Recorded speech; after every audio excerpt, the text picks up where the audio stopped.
I rank where the view is nothing less than phenomenal. For how I express and project from my abdominal. The only view better, both my daddy and my mama know. No living parents, my sons give me balance. My wife is my serenity, this mic is my identity. The world is foul enough, that's why I write without obscenities. Provoking danger with broken language and spoken anguish. Begging to get hurt, why would you ask to go through changes? Yes, Lord, life's a chessboard, master the angles. Control the tempo, be the one who holds the info. Acknowledge is just as deadly as machete swings. When spoken, the truth is as potent as that Medellin. While others swear the style is free, I just let it ring. Our time is undervalued, soldiers make us better kings. My fam's on my shoulder, reaching after better things. Today I take the shot, for them I'd rather set the screen. My mama told me follow my dreams. My daddy told me get it by any means. Stand tall, make him bow to a king. But I've evolved, you can see the result. Look in my eyes when you speaking to God. Life and for those who we caught up in using what I was taught with the muse. I guess they call it proving I'm more than an artist. Penciling out my darkest while sizzling out a harvest. And storing what gets me from A to B, just like garages. Instrumental with collages. Envision what I've been drawing. Broadway to give you rhythm like the great Lena Horne. So bent on, found comfort in the storm. Find peace and on when you see them others perform. Organized chaos, I'll cast it like hey ya.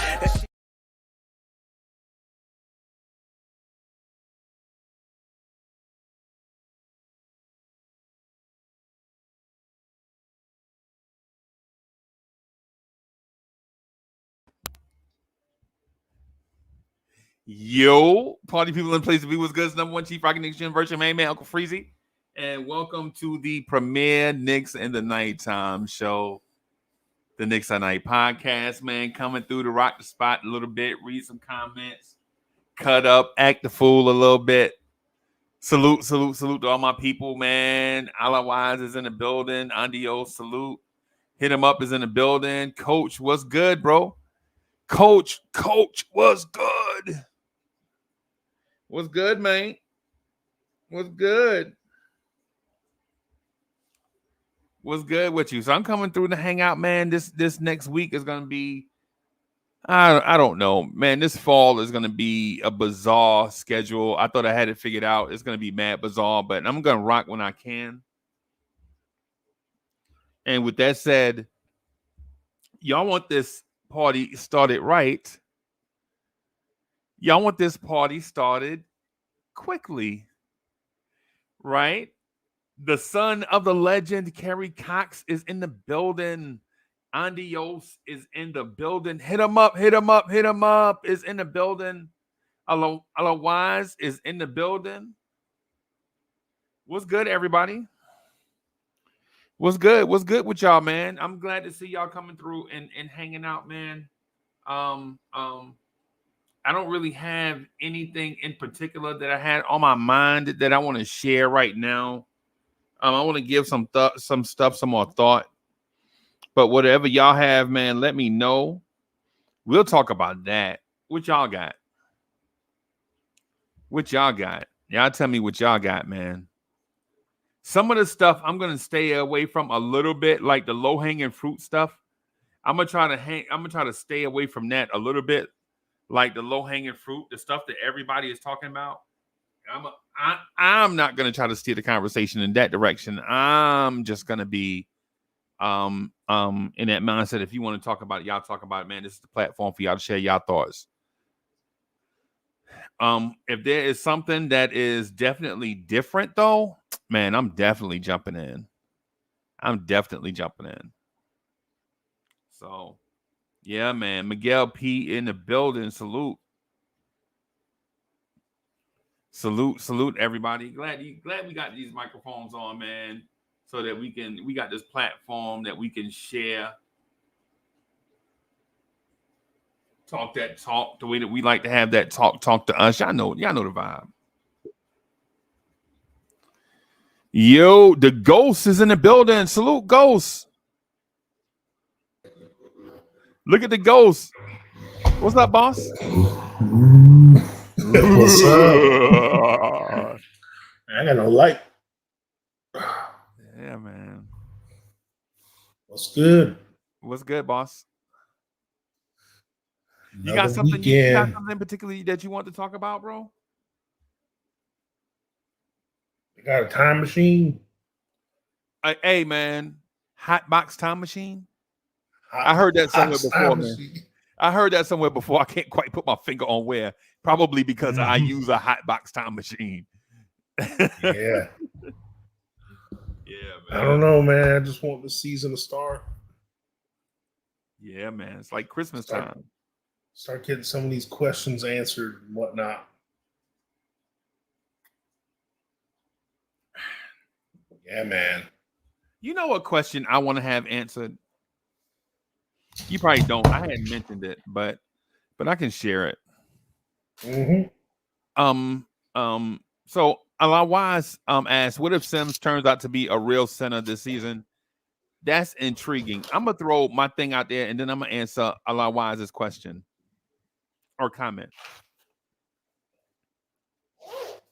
What are we gonna do with Keita Bates Diop?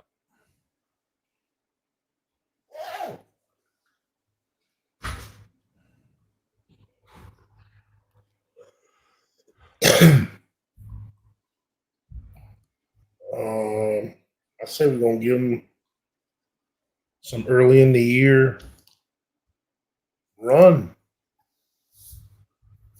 Why not? I can see him coming in and giving OG a break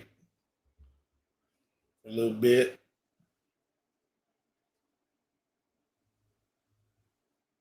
Especially when we're beating the brakes off of Atlanta in game 3 or something. I don't know what game it is. I was just guessing, but well, game 3 it is. I mean, Atlanta, we have our eyes on you. I got to look at the schedule. I don't know what game. I know.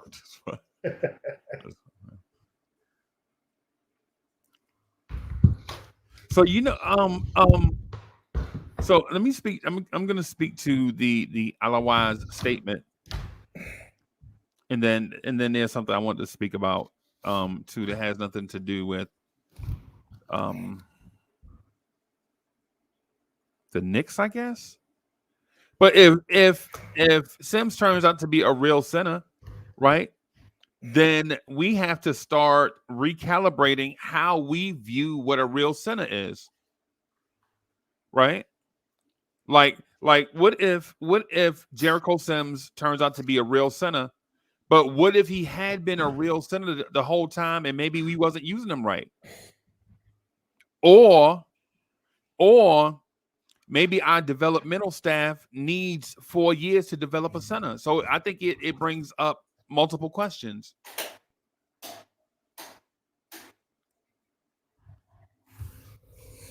Genesis 1st chapter, 3rd verse, God said, let there be light. And there was light.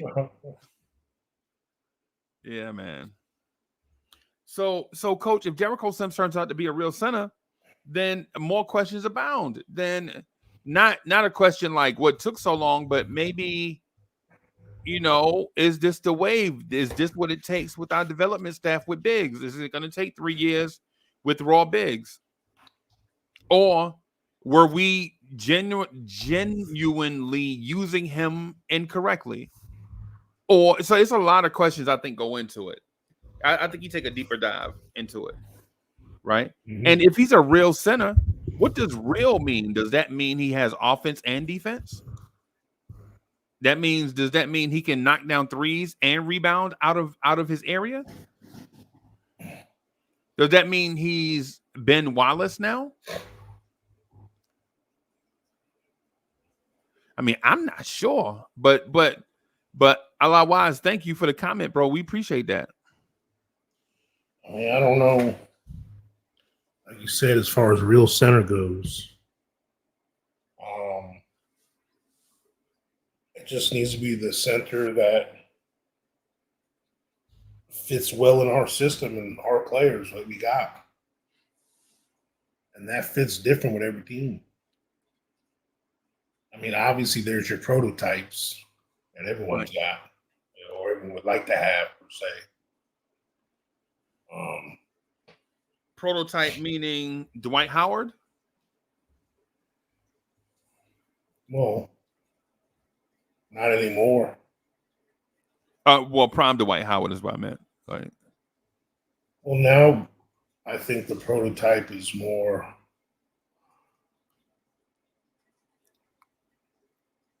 someone that can knock down an occasional outside shot, has somewhat of a basketball IQ to find people in space and make little passes here and there. yeah, I think those are a couple of skills that the modern centers have now. Most of the good ones that are coming up, and obviously the superstar ones in our league right now all have that, right. except maybe the only center. I don't want to say only. The only upper echelon top tier center in the league that doesn't have the outside threat thing going on is probably Rudy Gobert. But you're talking the defensive player of the year. Okay.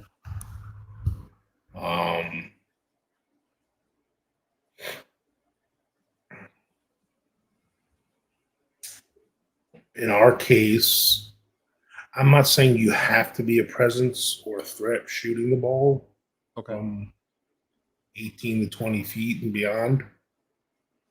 But if you don't have that in your bag, you got to be someone that can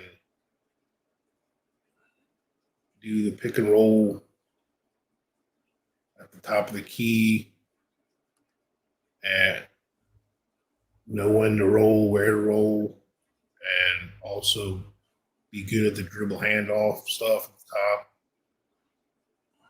Also, someone that can hold the ball at the top of the well, around the free throw line, extend it and dish it to somebody. Okay. I mean, that's something that a lot of the skilled centers have. Okay. So if you don't have the shooting, you at least got to have that, the playmaking ability a little bit, which kind of iHeart had that, offensively. Right. Right. Are you alluding to a balanced overall, may not be great at one thing, but maybe good at everything, and that gives you flexibility in lineups and stuff? Is you talking about like that, like Hartenstein? Like maybe good at a number of things, but maybe not a great 3-point shooter, or maybe not a great shot blocker? Right. Like, well, number one across the board, they got to have, if we're going to be a championship level team, whoever that player is that's going to be in our starting lineup can't have a glaring weakness that could be exposed. Okay.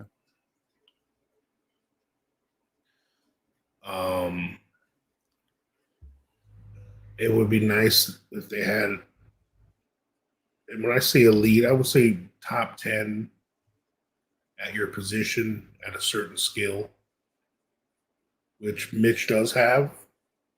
There's few things he does that are top 10 level center stuff. Okay. His rim defense and his offensive boards. Okay. But he's in the bottom 10 in a couple of offensive things. You know what I mean? So Yeah. that's where those things tend to even out. Yeah. Now, in the past, Mitch has those were team needs that were glaring needs because the rest of our team defense wasn't the best. So his top tier defense seemed a lot more special for us. And I'm not saying it's not still going to be special. It's going to be special. Now it's going to be crazy special. I mean, that's why I think him being in the starting lineup, we're still a championship team. Okay. I don't think he's going to prevent us from winning. Or the only part of the game I'm worried about is late in the game. It's really close. We're going to need defensive stops, so we're going to need them. But on the offensive side, the other teams are like, oh, let's foul Mitch Robinson. Let's put him on the line. We only have so many timeouts to change up our personnel, on offensive trips down the court and all that stuff. Right. So for me, as far as that goes,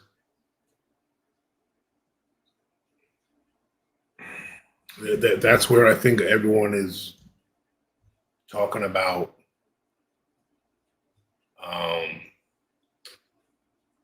the need of a certified backup. Right. Just for those scenarios. Right. Now, is that something that Tibbs is gonna experiment with beginning of the year to try to see if we can do the Randall at the 5, the close at the end of the game kind of stuff? Even, or Precious, you know what I'm saying? Or if Dante's on fire some game, you know what I'm saying? Like, I think there's a lot of teams in the league that we can get away with playing Randall at the 5 at the end of some games. But I don't know if I want to make that the habit.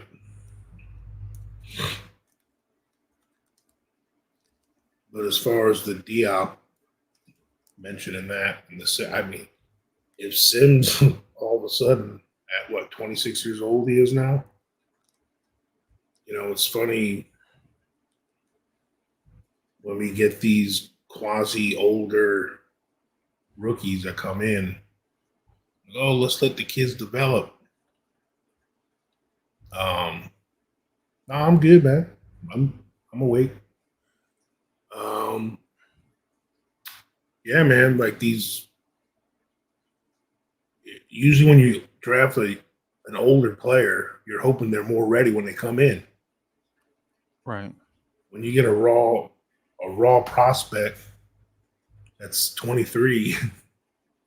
Right. I mean, Hakim Dadier, at one time he's 23, he'd already been in the league for 5 years. Yeah, yeah. So, everyone thinks of Sims as a kid. Well, man, this dude he's only a year younger than our core.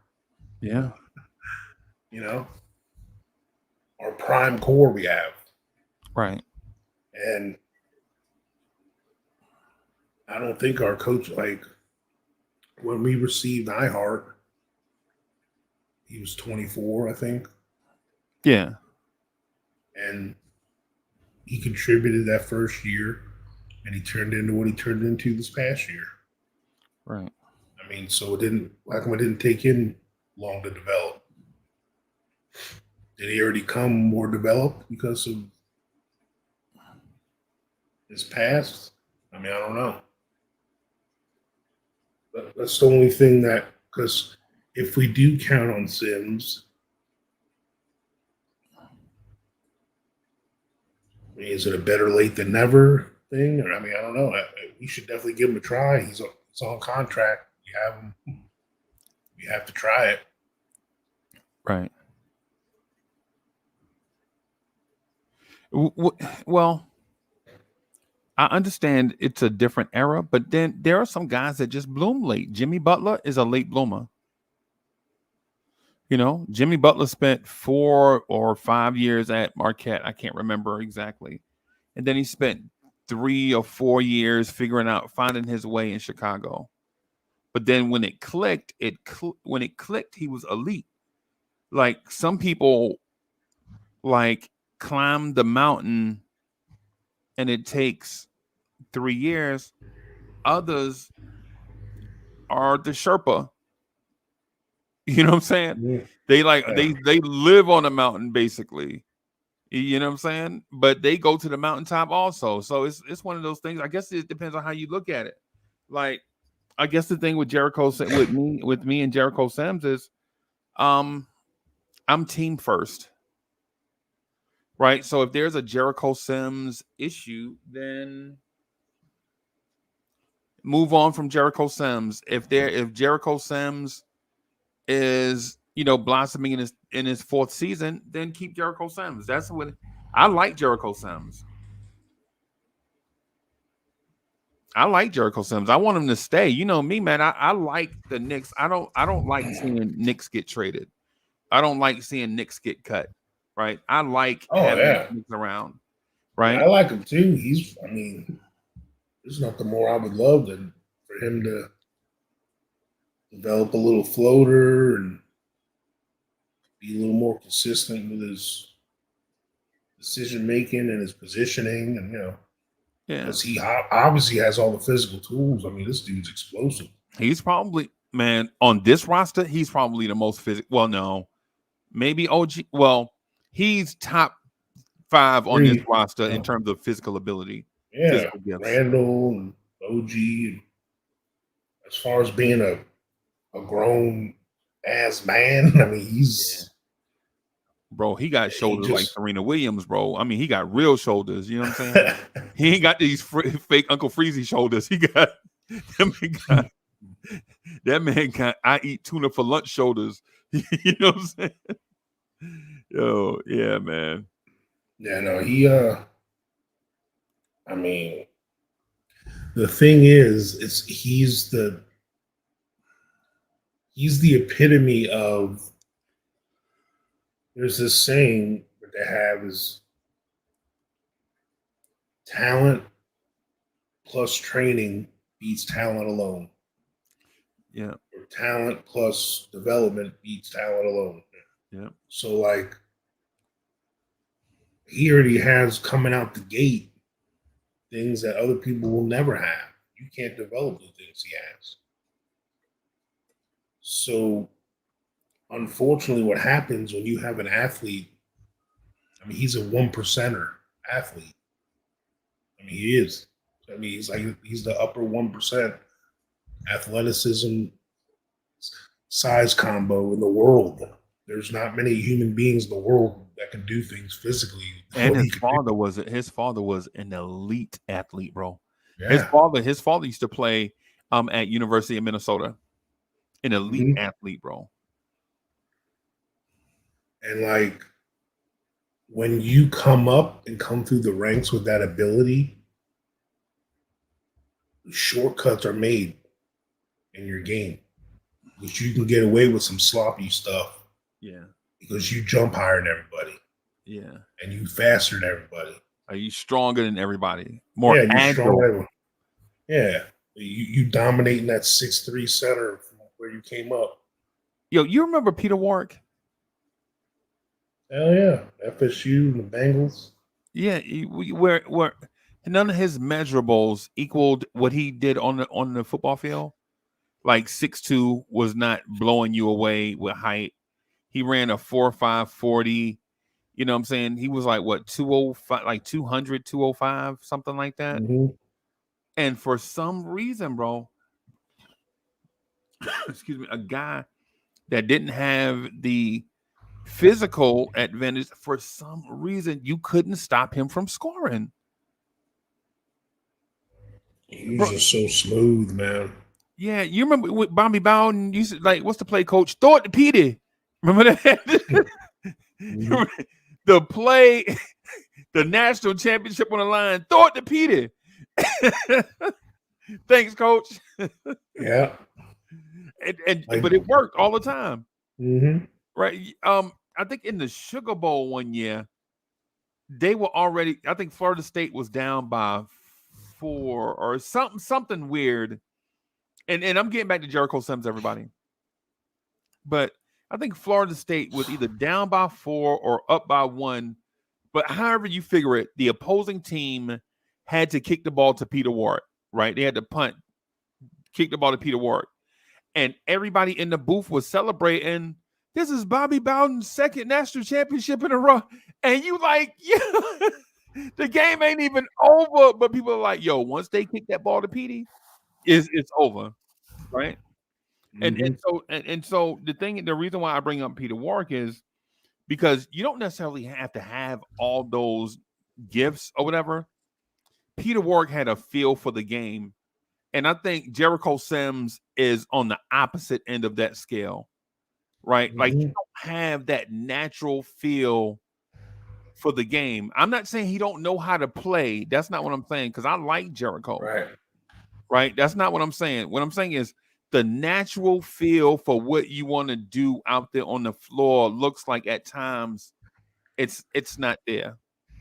Whereas Jokic, and I know this is an unfair comparison, right? But I'm comparing feel for the game. I'm not comparing anything else. Jokic's feel for the game is uncanny, otherworldly.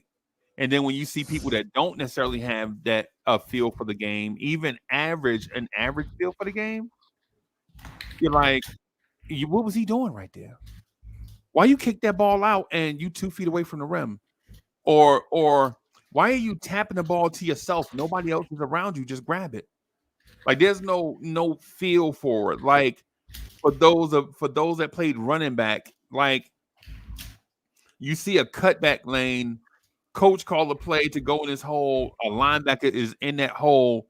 There's a cutback lane, but you don't take the cutback. You stay disciplined and go in that hole that coach told you to do, and you lose the game, right? But you don't have that feel for, cutting that thing back. I mean, with the cutback lane. Now, I'm not saying just cutting it back just to stay in the backfield. What I'm saying is there are linemen on the ground and no DBs over there and all of that. Right. But I think Jericho probably lacks some of that. That's the thing that prevents him from, and it sounds disrespectful when I say it, and I don't mean for it to be disrespectful, but I used to watch Texas. I watched Texas when he was there with Jackson Hayes and Mo Bamba and Greg Brown. Right? Jericho Sims didn't start until his senior year. I watched him. I like Jericho. So if you ask me what Jericho needs to improve, I don't think it's shooting. I just think it's spatial awareness. That's what I'm talking about. Like, Coach, how many receivers you see get drafted in the NFL every year are 6'2", sub 440, played for a big program, and they get to the NFL and they're just Quentin Johnston. Or they're just, I was going to say Bobby Ingram, but I know you don't remember Bobby Ingram. Dannyberry Sports Highlights is in the building. Salute. Yeah, man. Corey Lee is in the building. Corey Lee says, peace and salute. Queens is in the building. Queens get the money. That man says, peace and salute. Queens is in the building. Salute to Hollis. Queens is in the building. Salute.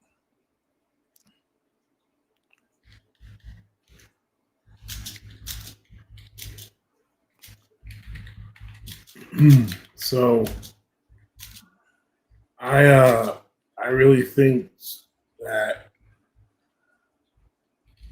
Sims, maybe now that iHeart's not there and Mitch is, it's just him and Mitch at first.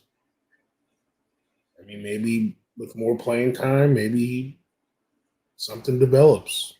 You never know. I mean, it's I'll put it this way. He has till December 15th to show what he can do. Tax day. Yeah. Yeah. Yeah, I don't.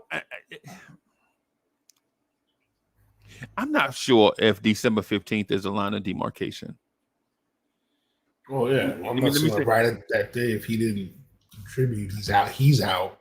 Say like, might yeah, still keep him, but might bring someone else in. yeah. I'm saying it in a sense that I don't think he'll be traded or moved. Right. I think by the time December 15th gets here, the Knicks will be. Let's see. How many games? 11, 7. I think the Knicks will be 20-7, right? Mm-hmm. By that time, right? And if you're 20-7, do you really need to move personnel? I don't think so. You feel me? I don't think so, man. I think the Knicks will be fine with what they have. I don't think they'll make an adjustment until disaster strikes. Then they'll get on the market and shop.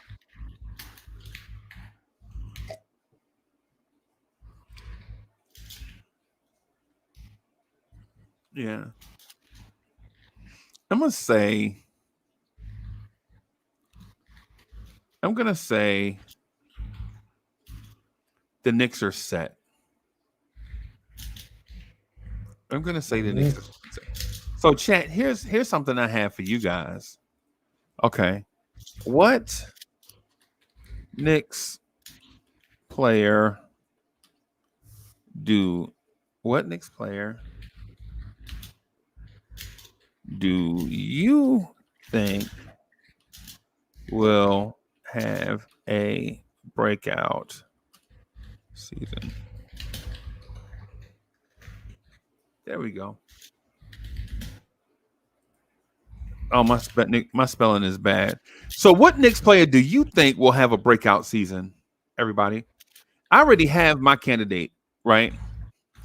And I know y'all are going to tell me I'm wrong, but I think I'm going to be right. But it's just going to take time for us to get there. I think the Knicks breakout player right this year. I think that the breakout player this year is going to be Tyler Kolek. Yep, you heard me. Mm-hmm. Tyler Kolek. I think Tyler Kolek is going to be the breakout player. Yo, I am Big Buddy is in the building. Salute. Big Buddy says Randall. Okay. Corey Lee says. Now when you say breakout, do you mean like Yep. more improved than this past year, or breakout on their scale, like or burst onto the scene?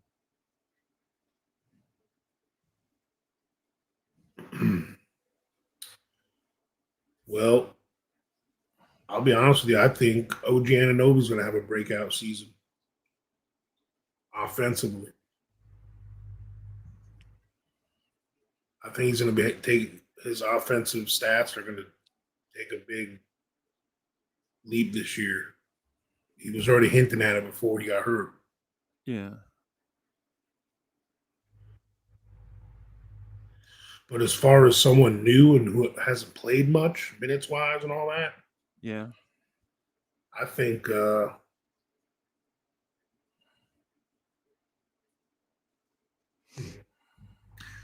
Cameron Payne's going to surprise us off the bench. Have a breakout season in year 11, year 10. I'm sorry. I guess that's not worded right. Nah, not breakout. I guess that'd be more of a surprise.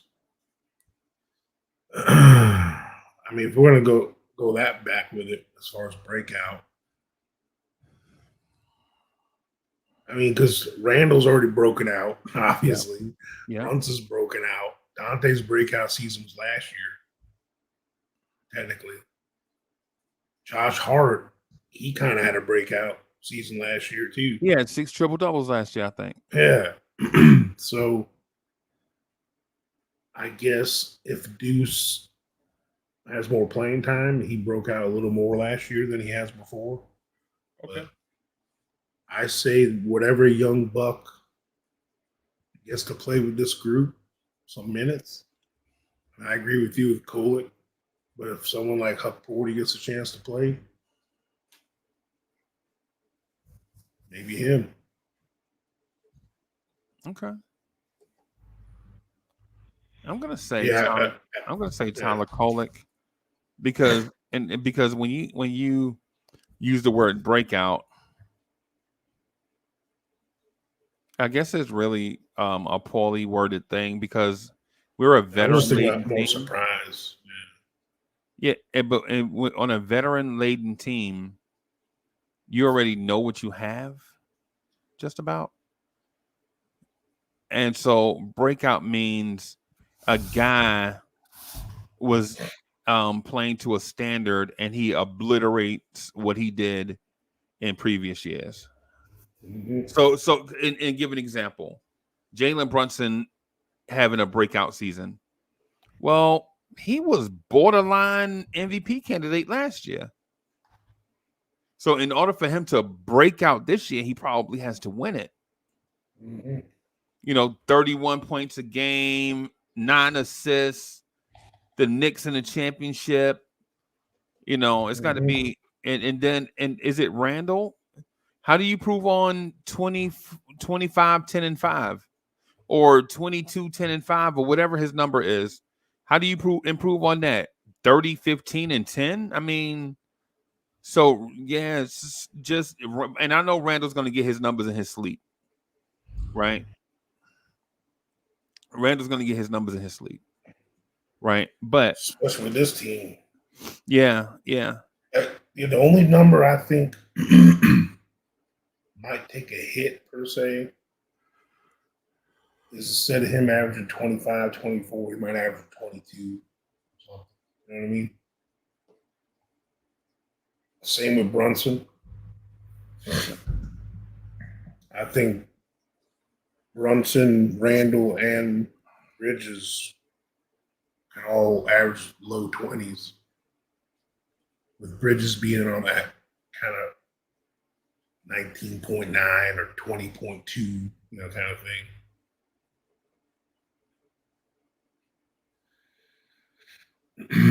But I don't know if I feel comfortable with Mikal Bridges averaging 20 points a game. I'd love for him to be in that pocket of 17 to 18 points a game and all NBA defense. right, I would love to see.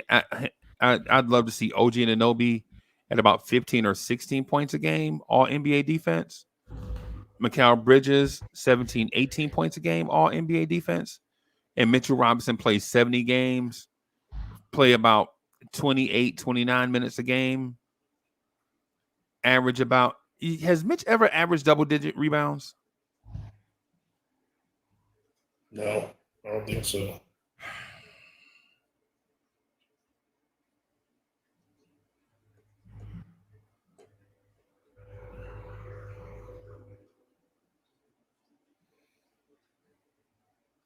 The only reason why I think Bridges averages 20 easier and still play great defense because he's going to have less pressured shots. He's going to have a lot of good looks from three. He's going to have a higher 3-point percentage because he's not going to be the main guy having to bring it up and bang it like from the Nets when he was on the Nets. He's going to go back to that last year in Phoenix where he averaged 20.1 or something. But Right.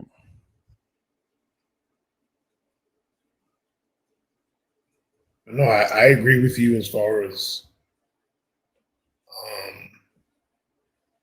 I don't want the 20 to be like where he's going off and really pushing the envelope on offense. Yeah. Taking away from his D. And, Randall's just going to be a lot more efficient. That's why I think he's going to go back to his 6 assists this year, too. Okay. That's why I think his assists and rebounds are going to be moving on up. Moving on up. Mm-hmm. to a deluxe apartment in the sky. Yeah. Yeah. But the only way some of these guys are going to get because the only way you're going to have an opportunity to break out is you got to play somewhat substantial minutes. Right. So on paper right now, the only player that's played not so much that is in line for more minutes this year is Sims. Okay. So Sims is going to have the first opportunity to break out unless Tibbs just buys into this Precious is my backup too. Which one would you rather see at backup center?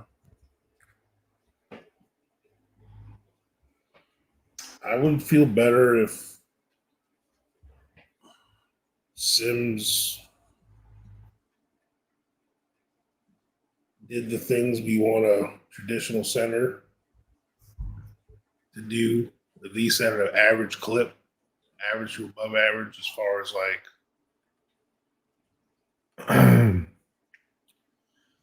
like defensively, he does things like, sometimes he doesn't use his ability to jump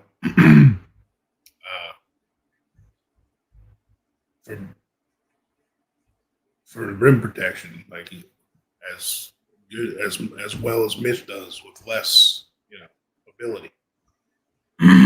But it's where you said his positioning. Sometimes he doesn't put himself in the right position, body position. If he could do that, be someone that finishes at the rim on lobs, and he's our only. I mean, he's our only lob threat right now. I mean, Mitch gets lobs too sometimes. See, but the lob thing, Coach, the lob thing is just not just who can jump the height. No, I know. Right. I mean, yeah, it's not just about you talking about the spacing has to be right, your screening has to be right, the passer has to be right. I mean, there are a lot of things that our lob game isn't there because we don't have a screen game that can spring a chat for those that trying to understand what I'm saying. Like, the reason why a bubble screen works is because you have two different types of receivers on the outside, right? You have one receiver that is a stud blocking receiver, and the other receiver is a jitterbug in space. And so that the blocking, it's like Hines Ward and Antoine Randall L. Y'all remember that combination? Remember how they used to run screens? Man, Hines Ward would come over there and block a D lineman. He didn't care. And Antoine Randall L., if you let him get five steps, if you let him get momentum, you couldn't catch him. Right? Right? It's just, and for us, our centers can't catch lobs because we don't have a guy that's going to screen the other team's center sturdy enough to let Mitch get a run to the rim.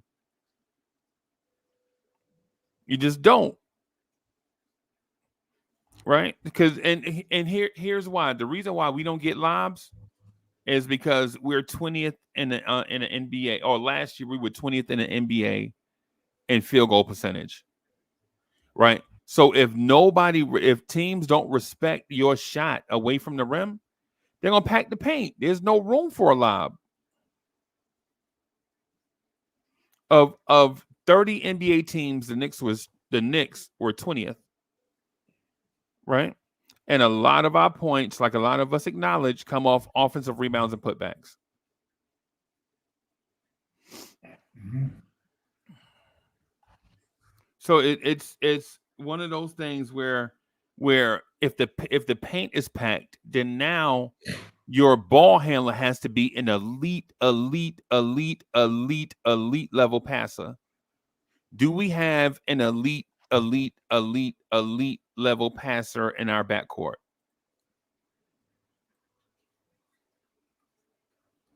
Justo, thank you for the generous contribution. Justo says, I'm standing on the facts that Kolek will be the backup by December. He'll earn Tibbs' trust by hitting open shots, big man, not dribbling the air out of the basketball. He said hitting open. He said hitting open shooters, not shots. Oh, open shoot. Oh yeah, open shooters. Yeah. Open shooters. I'm sorry. Man, reading is fundamental, bro.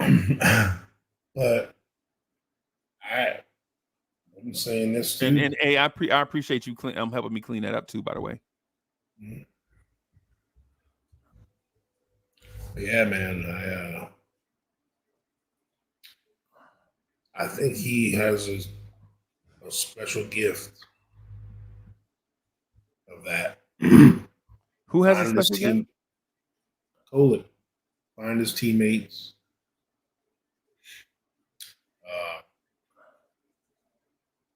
Just making good basketball decisions.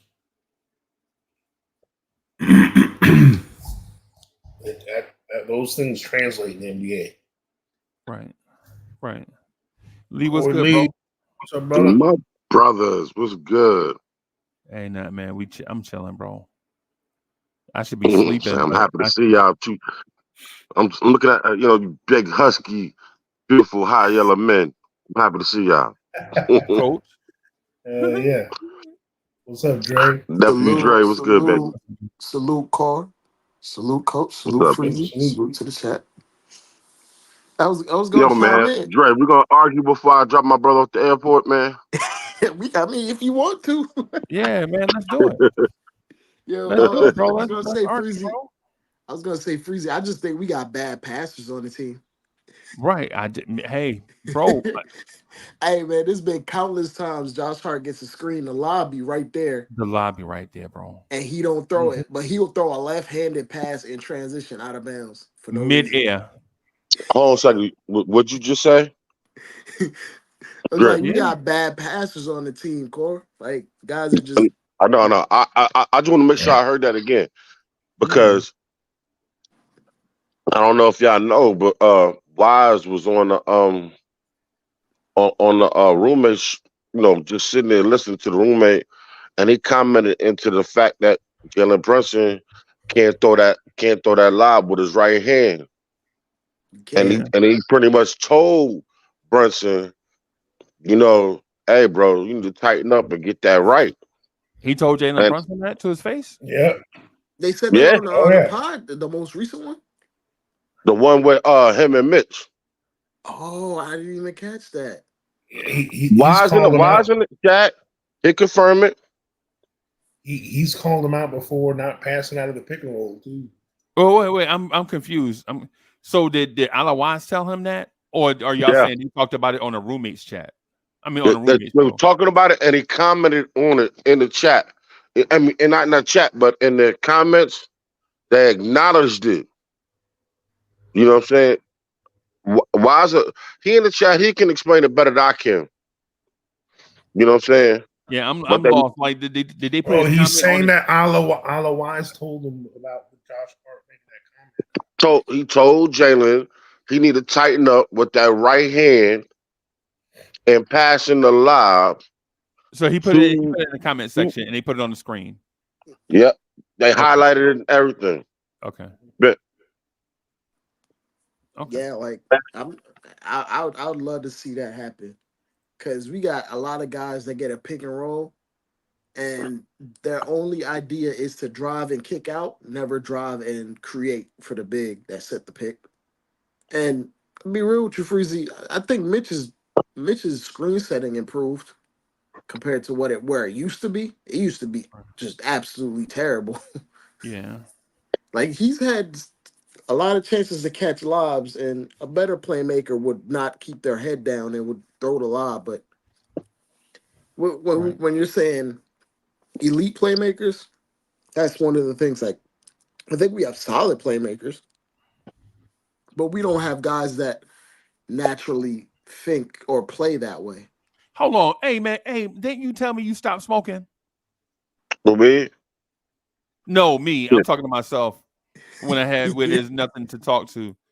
I talked hey to my man, I I talked was working to on it, myself, man, and and it is an a good unfortunate talk. event happened, and I picked up the nasty habit back. Nah, bro, you ain't nah. The unfortunate event is unfortunate. You know Yeah, what I'm saying? The unfortunate, but yeah, that's no excuse. And thank you, thank you, because Hold I that do man need you. accountable. Yeah. I appreciate you jumping on my culo. You know what I'm saying? Because yeah, I do deserve it. Believe me, I'm catching it from my family, especially my wife. yeah, man. Hey, yeah, stress. You know what stress ticks leads to? Stress ticks. Stress ticks lead to other stress ticks. Yes, sir. You know what I'm saying? Trust. I know. I used to be a stress eater. Anytime Mhm. something stress me out, I go eat something, man. I'll be like, yo, yeah, hey, Dre, I would go Used to and I'm be. gonna I get back still on. am. I'm gonna get back on topic, right? I'm get back on topic, right? But I would be stressed out, like I'll lose. Like for y'all don't know. Like I don't ask y'all about y'all jobs and stuff. I don't talk to y'all about y'all careers and stuff or whatever. But I'll take a L, right? Like I'll take a L, legit, like take a huge L. Like I'll take, I do a lot of stuff by commission.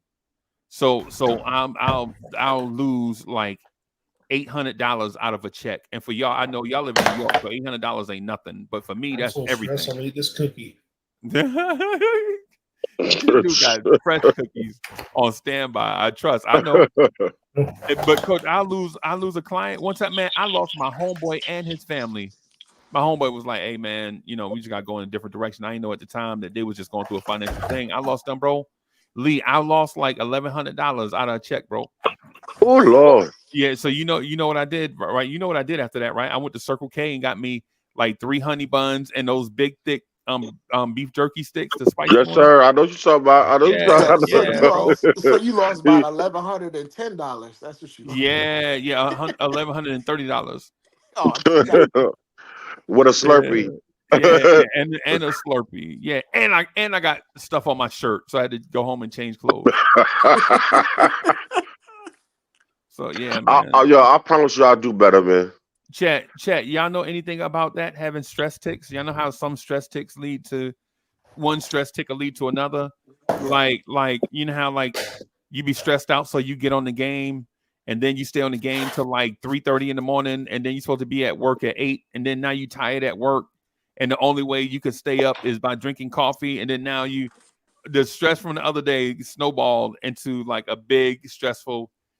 Now your eye twitching for Yeah, now your at eye 3 twitching. p.m. Now you look in the floorboard of your car and you got 3 empty cans of Red Bull. Oh, hey, Cord, just make it a stumble, not a fall. Just make it a stumble. That's all it Yep. Oh is. no, no, no. I know. Yeah. I'm stronger than that, but it's better Yeah. than me to take it off somebody's head verbally. You know what I'm saying?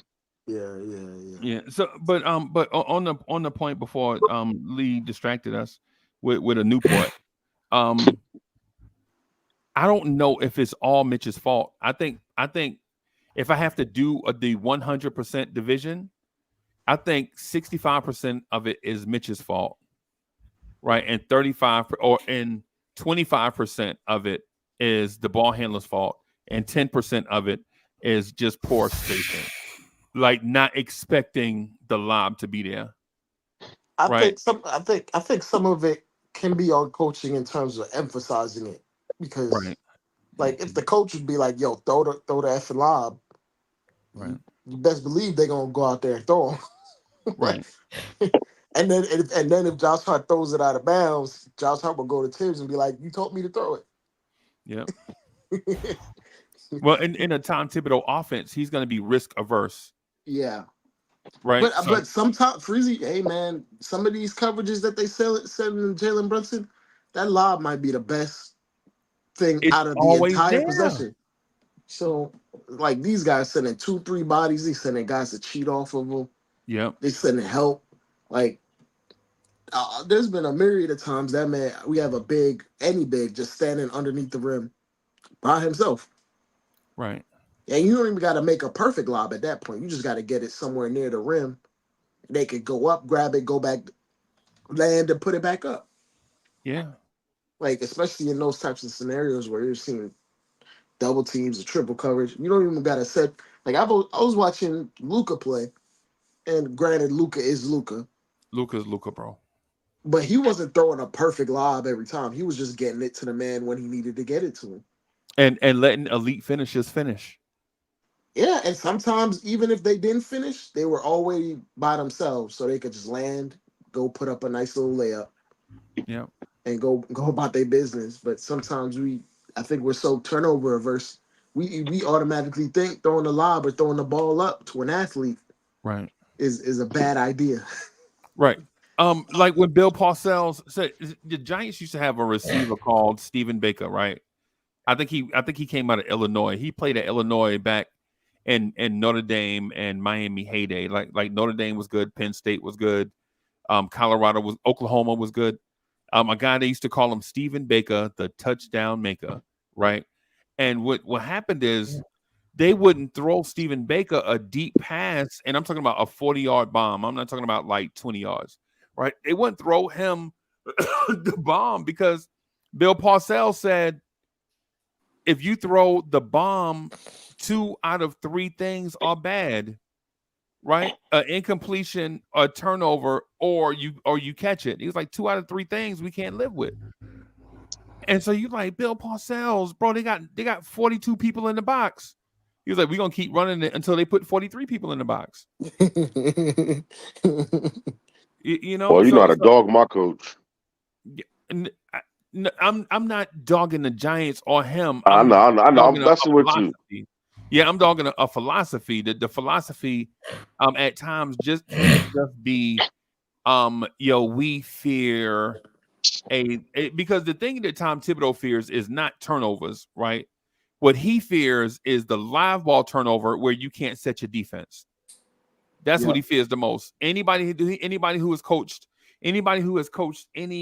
coached basketball or football, what you fear is the pick six or the live ball turnover where you turn the ball over and now your quarterback or your point guard has the tap, so to speak. Y'all get what I'm saying? One on one, I got you. Yeah, one on yeah, one, trying to yeah, make the stop. It's that in the possession battle game. It's right. just with Tibbs. Tibbs is all about having way more possessions than the other team. Yeah, And even if you have ugly possessions, in his mind is as long as you have ugly possessions, you throw it up at the rim, you give Mitch a chance right, to right. clean it up, or give any big. But if we're looking at our roster as constructed, we got too much talent to operate on this thinking of every like a bad shot is better than like a risk averse type play. Like we got too much talent on at this point. Like some of the best offenses in the entire league get turnovers. It's gonna be okay. The greatest offenses of all time generally are in the top 5 in turnovers, bro. Patty It's, Mahomes. yeah. Steve Nash, Yeah. Golden State. How many times have you seen Steph Curry hit a dagger 3, but in the same quarter, him throw a behind the back between the leg pass out of bounds, And and it's just like you just live with it because of Steph. you gotta go with the ebbs and flows of having a high ceiling type team. And if you're not living with that, you're not gonna get these moments where you're completely destroying teams because those are the highs. Of course, the lows you want to mitigate them as much as possible.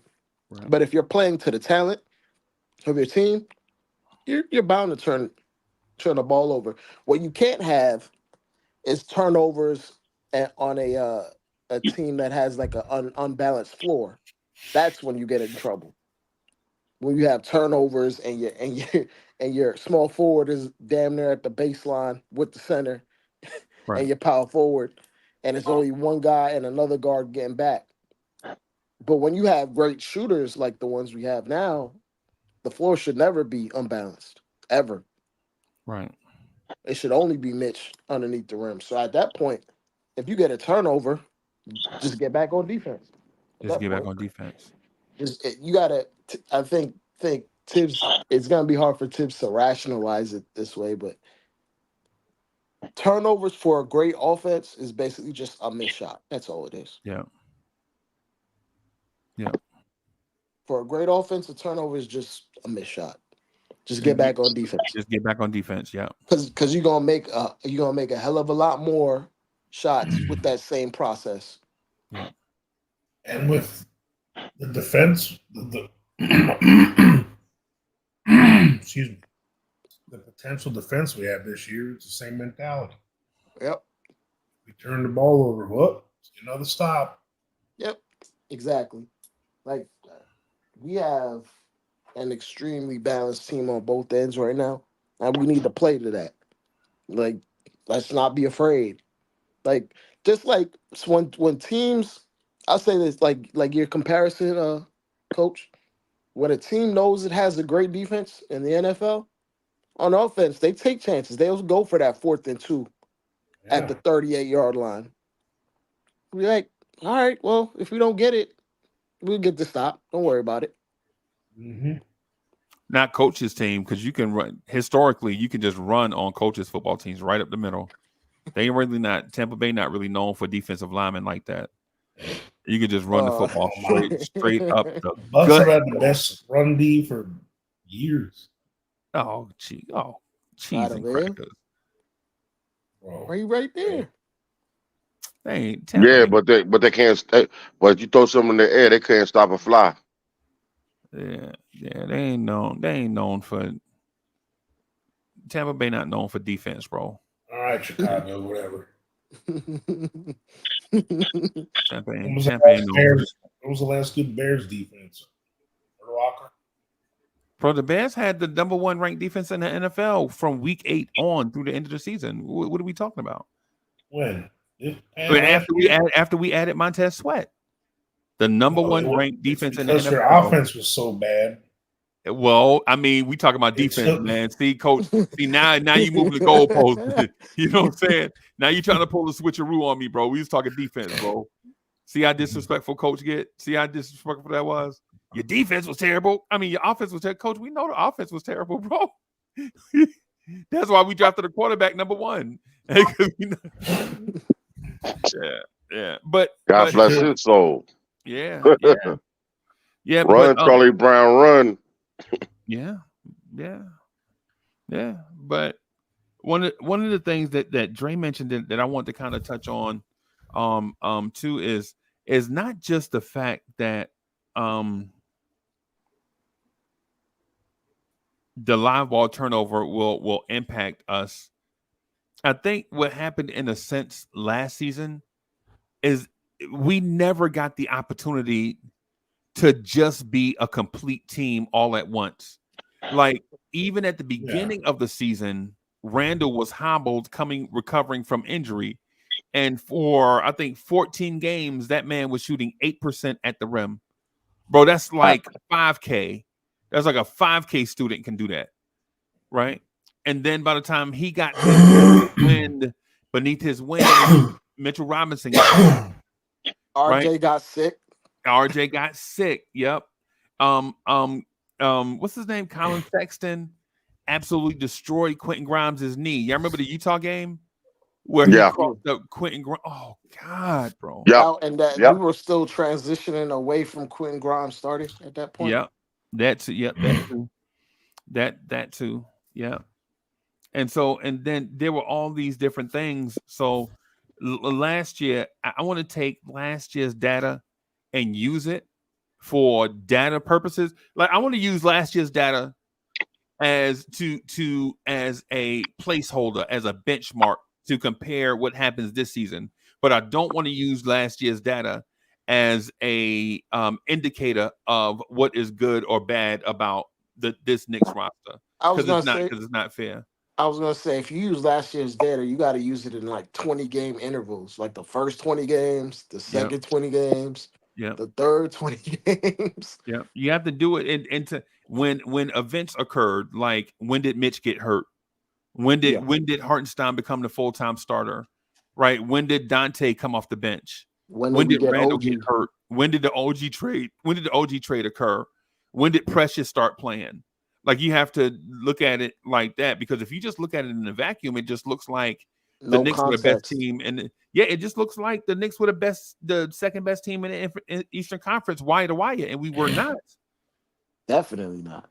Yeah, we were. I think we were, Coach. We were like what, in sixth place? We were like the sixth best team in the Eastern Conference until March, I think. Yeah, and then we went up because teams were scared of taking a number two seed. Yeah, It felt like they were yeah. avoiding it because typically a 50-win team shouldn't be a number 2 seed. Typically, What are you talking about? They were tanking to not get the 2.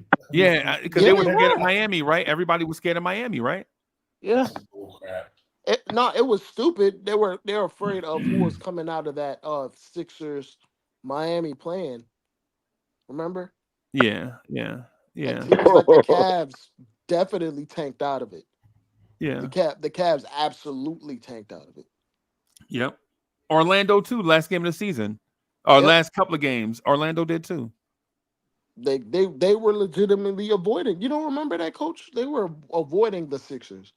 Yeah. And because remember, I don't look into those conspiracy theories. No, it's not even a conspiracy theory. There's no grown ass man athlete or grown ass you man could coach. Yo, Coach, there's some validity to what they're saying. To lower the seeds. Coach, you could see in the minute distribution that them dudes was sitting out games. We can just agree to disagree with that. I'm not even going to argue it. It may not be the players themselves, but it can be an organizational decision.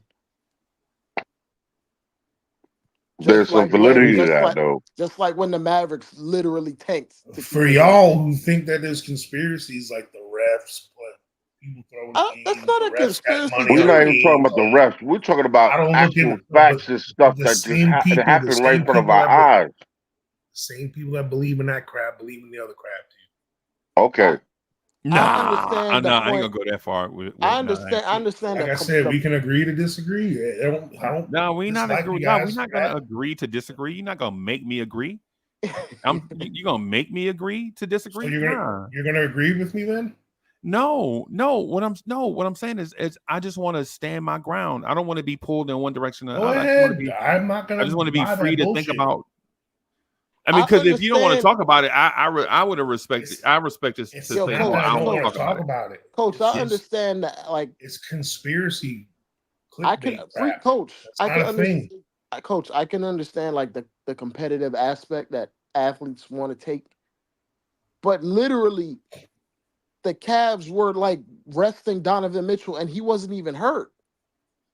Like he didn't even play his normal amount of minutes. That's not a conspiracy.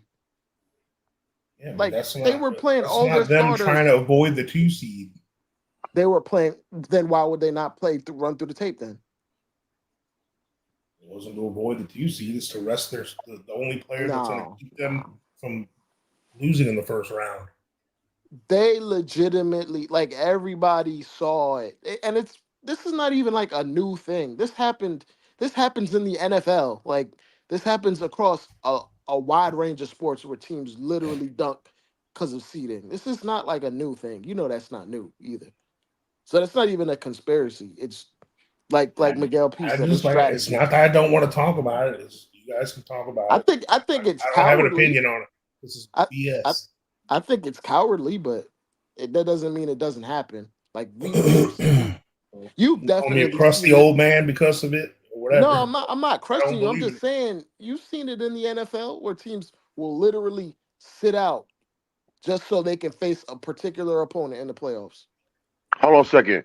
You seen the Philadelphia Eagles do that to the Giants at the end of the season? Like it's a strategy. I'm with Coach. I don't want to be in a believer of a certain thing like that, man. I think if you're a competitor, you should compete. But, bro, we watched them get blown out by Charlotte in the last game of the season, bro. Ain't no way they were supposed to lose that game. Come on, bro. We watched them get blown out. I mean, they got blown. They got the floor wiped with them with the worst team in the league, or one of the worst teams in the league. A team that was tanking, too, by the way. a team that was tanking blew them out. But Justo11, thank you for the generous contribution. Justo says, does Mitch's inability to have any offense makes guys look him off? Also, do you think the poor free throw shooting from the 5 spot will hurt more than we think? I don't know, Justo. That's conspiracy like. The free throw thing, I think is conspiracy like, and this is no jab at Coach, right? Because somebody said that to me. I was like, the reason why Mitch don't score is because he's afraid to hold the ball, and somebody pointed out to me that's a conspiracy. Like, why would Mitch not want to hold the ball when he's 5 feet away from the rim? And I was like, bro, because he don't have a move and he knows he's going to get fouled. That's why he tries to tap it out. And I think otherwise he tries to like dunk or lay up from the dotted line every single time.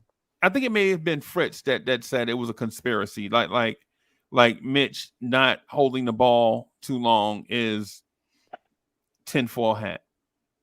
And it may be. And it may be. I just wish he had like a little floater, a big man floater, or a hook shot or something. Like he be trying to do finger roll layups from the dotted line, like flat footed, because he. No, I think it may be just a subconscious thing that happens that he's doing. I don't think he's consciously being like, oh, I don't want to go to the line. I'm not going to shoot this. I also feel like, yeah, Coach. I also feel like I think we coach him to kick the ball out as soon as he gets rebounds a lot of the time too on the offensive glass. Like he play, like I don't know. It looks like sometimes he plays hot potato as soon as he gets the offensive board. Like as soon as he gets it, he's like trying to look for a guard to give it to, like immediately. And it's not playmaking either because he averages less than 1 assist a game. Yeah, He not passing. Well, there's definitely something ingrained and coached into the centers for Tibbs. Yep. Because I hard passed up shots all the time. Yep. And everyone was getting mad at him because, how come you ain't taking that shot? Well, I think just like him and just like Mitch, it's like ingrained in them in some kind of practicing, training camp, or philosophies and film and all this stuff that you got to hit a shot at a certain clip for Tibbs, right? Like if you're not automatic, like he's automatic with the floater, so Tibbs is like, okay, just so he started getting the green light for those floaters. But if you ain't automatic in practice with like a spot up 3, you not bringing it into a game with Tibbs. Yeah. I was surprised. I mean, really, Precious knew there was no one left to play. He was shooting some threes for a little while there. Oh man, them threes were cringeworthy. I'm not gonna lie. And he put the brakes on that real quick. Right. I don't think he shot another 3 for a while. I mean, I think Tibbs just had to tell him like Black Panther, we don't do that here. Yeah. We don't do I mean, I think if Precious, it's something in it that could be in his bag. He did it enough, shot a lot. I know it's like silly, but ugly shot. I know it's like silly, but I saw him do like workout in all season, like a video of Precious working out, and he was just taking a bunch of jumpers. Like he really wants to be a shooter. But the thing that makes me uncomfortable with that is like you don't even shoot 60% from the free throw line. So why are you taking threes? Right. Yeah, no, I saw that too. I've seen film of. I mean, there's a lot of centers in the league. Yeah, like Dwight Howard. In practice, they're banging threes left and right. Yeah, Dwight Howard and like Andre Drummond are knocking them down. JaVale McGee in practice doesn't miss. I forget who it was. I saw some old clip. I think it was Jeff Teague. They were interviewing him on some podcast. He's like, probably his own podcast. Yeah, he's like, I went into practice and I saw this young buck when Jason Collins came in. He goes, this N-word, made 33s in a row, and I'm like, who's this? You know, Right. I mean, Jason Collins, just think of him banging 33s in a row. Like you don't really realize the amount of skill it takes to get to the league. Like Yeah. even the work. Like I was remembering what's his name? He called himself White Mamba. What's his name? He's a Scalabrine? commentator. Yeah, Scalabrini. He said, Yeah. "I'm closer to Michael Jordan than you are to me." Yeah, that's true. Yep. Scalabrini would, even today at his age, go to most parks in America and dominate. Man, so it's He one beat of that one dude. It was like a couple months ago. I saw it on some YouTube video. Some guy was talking smack to Scalabrini and whitewashing 11. and he's not even in shape. He's just Right. walking around with past game. Right. So yeah, like I saw him putting up like off the dribble threes and catch and shoot threes, and it's just like, I mean, if Precious could make the corner three, cool. I could live with that, I guess. I know it was for a movie, and I think I saw some clip saying he did make most of them during the filming of it. Remember the movie Blue Chips? And Yeah. you know, when Nick Nolte was the coach, and you know, Shaq and Penny and all that. Well, there was a scene where, because Bob Cousy played like the president of the college or something, Right. and he was shooting free throws while he was talking to Nick Nolte. He was like banging every free throw while they were talking. And like Nick Nolte in the middle of it was like, "Don't you miss?" You know? And they were saying like Bob Cousy actually made. I mean, he was probably in the 70s during that, at least. You know, he was hitting every one of them free throws. Like, That I don't know how muscle many. memory is ridiculous. Yeah, I don't know how many he shot in the scene, but you know, I should look back and check it out.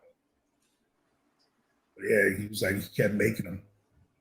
That muscle memory is just ridiculous, man. Like, if you actually get paid to play basketball, it looks like it. Yeah, well, I'm sure Jerry West can go to the line right now and make 15 out of 20 easy. Well, not right now. He won't. No, he's Maybe he'll do it in heaven. Free. Well, okay. He'll do it in the upper room. The upper room. Right before he passed. Right. I forgot he died. Damn. Yeah, man. Yeah, we getting older, bro. We're getting old, man. We're getting older. Yeah, that damn logo. Yeah, the thing I was mentioning about the alley-oop thing, man, is I don't think okay. Basically, it's like the difference between Jason Witten and Antonio Gates, right? Like Jason Witten can run routes and get open somehow and then catch it. Antonio Gates, if he ever gets open, you got to throw it because he'll catch it regardless of what. If he ever get open, throw it to him, bro. It don't matter if he open, throw it, right? Like that's just that. Yeah, remember old Antonio Gates with Philip Rivers? You're like, this dude don't never get up, bro. He ain't never open, bro. But when he get open, you got to throw it because he gonna come down with it, regardless of what. He's gonna come down with it, bro. He gonna box you out. Yeah, like how he learned the basketball, just box him out, and ain't nothing he could do. Yeah, it's not like it's not bully crazy, bro. This is why I never stay on topic, bro. But hey, Bully, thank you for the generous contribution. Thanks, Bully says this is for the show. So Bully, we're gonna use that for one of the apps. Canva. We'll probably use it for Canva and one of the research apps that we use to get data. Like we might use it for basketball reference or one of the nerd sites that we use to get data. But thank you, Bully. But Bully said he said, yeah, man, make sure y'all get pasta salad and Virginia ham sandwiches. Bro, no, I can't do the Virginia ham, bro. My back ain't big enough. I gotta get in the way. Bully, you can't tell I've been losing weight, bro. Canadian bacon. I gotta get back in the gym, bully. Nah, bro. I can't. Bully a nut, bro. You think we don't know what you talking about? We know what you talking about, bro. Innuendo. But yeah, yeah, man. But we appreciate that, man. Appreciate that, bro. Coach, I'm sorry for cutting you off, man. I don't remember what you cut me off doing. What was I saying? I don't know. I cut you off. You didn't get a chance to get into it. I cut you off. What was I getting into? I don't know because I cut you off. No, I was just talking about Canadian bacon. Oh God. Oh boy. Another dude on the bench press. Oh boy. So the live thing I wanted to mention is I think Mitch's screening has gotten better. I don't think his rolling and getting open has gotten better. Right. I think that's the thing, not the fact that he can't screen and he can't catch. I think there are certain, for instance, when the Knicks are on the left side of the floor for Jalen Brunson, right, to run the screen and roll or whatever, Mitch is never open. Like for those that, so imagine if I can illustrate, imagine the Knicks are going from your left to right at the top of your screen, right? And Brunson and Mitch are at the top of your screen, angling towards the rim. Mitch never gets open on that. And Jalen Brunson is never throwing that right-hand pass up in the air for Mitch. There's two things that guarantee, as soon as you see it over there, you know Jalen Brunson's shooting the three or dribble.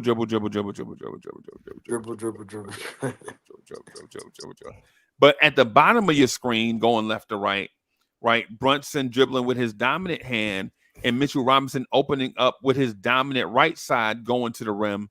He's at least, even though he's not running the correct route to the rim, he's at least making himself available. Right now, the thing about that is Huck Porty does it from every angle, bro. Every angle, Huck Porty creases to the. I mean, he is creasing the defense, right? Like if you're a wing defender and your responsibility is from the box to the corner to close out on threes. If you're the wing defender and if you're the center and drop, everybody has to be aware of Huck Porty going towards the rim. Mitch don't do that. When you hear when Mitch go by, it's like if you heard an ambulance or something. You don't even pay no attention. If it ain't for you, it ain't none of your business, bro. That's one of my things with Mitch. I like Mitch, man, and I want Mitch to be more incorporated into the offense. But if the defense ain't worried about Mitch entering their defense, you're already 4 on 5. Oh shit.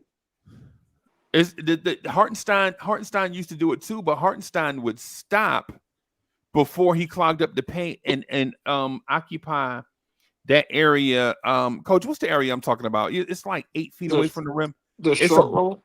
Yeah, it's above the restricted circle, but below the free throw line. Yeah, because he had the floater in his bag. So he could just stop right there, or he could go all the way to the rim. He had options, whereas Mitch doesn't have options. But the defense never knew. We never knew, right? Yeah. Hartenstein would just read the defense, right? If they were up, he would go. If they sagged off, he would stop. I agree, but like that naturally that reflex to know what to do and when to do it comes with having that in your bag, like knowing that you have the muscle memory because you already get to these spots in practice, like you already work on these things. And then after that, it becomes natural instincts to like, okay, this is going to be the best way I'm going to get a shot off. If I see my man over here, then I'm going to just slow up and get my little push shot in the pocket. You'll catch the ball in the pocket from a pocket pass in the short roll. And if the defender's all the way up on him, then he'll attempt to back down or even go right to the rim. Right. When you're limited in what you can do, like if Mitch were to stop in that spot that he's talking about, there's nothing Mitch could do in that spot. He can't pass. He'll get a 3 seconds roll. He can't. He doesn't have like a little push shot or like a post move, so it's kind of He like can't kick out useless. to the corners if the low wing collapses to that area. You know the guy, coach. You know the guy I'm talking about. The guy that's usually tagging The low man. bigs or whatever. It's the Yeah, low man. Yeah. no, not the low Usually, man. I'm not the low man. I'm talking about the wing defender. The one that is responsible for the defensive rotation on the ball side. Like if RJ Barrett was there, he'd be responsible for the weak side if rim it's not protection no, and if it's scrambling not out the to the corner. big, it's not the big. Then it's the low man. Unless you're the strong side help, that could be it. If you're on the ball side, then you might be strong side help. But usually, Okay. like if we're not talking about the big in this instance, like if there's a pick and roll and the help is coming from the weak side or even the strong side, that's typically it's usually a guy covering a guy in the corner, and then Right. that's referred to as the low man, as the guy that's coming in to help, the helper at that point. That's the one I'm talking about. The guy that's one, I guess one rotation away. I think they Yeah, call it yeah. help the helper. Yeah. That's the Like guy. That's the guy I'm he's the talking about. third guy. He's the third guy that's not in the pick and roll situation. Right. Like there's the original guy covering the ball handler, usually a guard. And then Right. there's the big involved, and then the guy that tags the bottom side is usually the low man. That's the low man. Right. The one that's responsible for the corner three, the Yeah, wing three in that box. yeah, yeah. That's what I'm talking You about. basically a one man zone at that point. Yeah. That's the part that I'm talking about. Like not to over complicate defenses, because everybody's gonna run either a similar defense or create their own, which I know it sounds like a cop out, right? But Yeah, but It really does. It depends on yeah, the personnel you got running it. but OG it in that depends. spot Yeah, blows up damn near everything. right. RJ in that spot, you ain't really getting much help. Nah, you ain't getting much help. If Obi was in that spot, you ain't really getting. Nah, like you're not like OG Right. is in that spot and the big gets beat. Oh, OG man. can provide secondary rim protection by himself coming over. Right. Or like if Oh, and nice then hard foul. and it's still he has the wingspan and athleticism to get back to his man if you kick it out. Right. And coach, this is the thing about our defense, and not to get away from the lob conversation, but the positional stuff that we were talking about just now is the reason why I think the Knicks can kind of get away with a lot of things offensively, because defensively what we have is probably going to be, I'm not going to call us the 05 Pistons, right? But defensively, I think there'll be moments or stitches of time where our basic defense. You remember when the 2000 Ravens just played base defense for like 4 straight games and teams couldn't move the ball? Mm. Yeah, I remember the Ravens just played base 3-4 defense, right? They That was just back played when you could take somebody's head off. Yeah, I'm sorry, not base 3-4, but base 4-3 defense, right? Yeah, 4-3. I'm about to say. Yeah, they played base 4-3 defense so that guards couldn't get on top of the linebackers. Remember they had Jamie Sharper and Ray Lewis? Yeah, and it worked because Ray Lewis just was a bust that could run 4-4. Right. Sideline to sideline. I think that's what OG and Mikal Bridges are going to be. They're going to be something like, who was the middle linebacker for the Buccaneers when he had Derek Brooks? Derek Brooks. No, he was the weak side linebacker. He was the Then it had to be.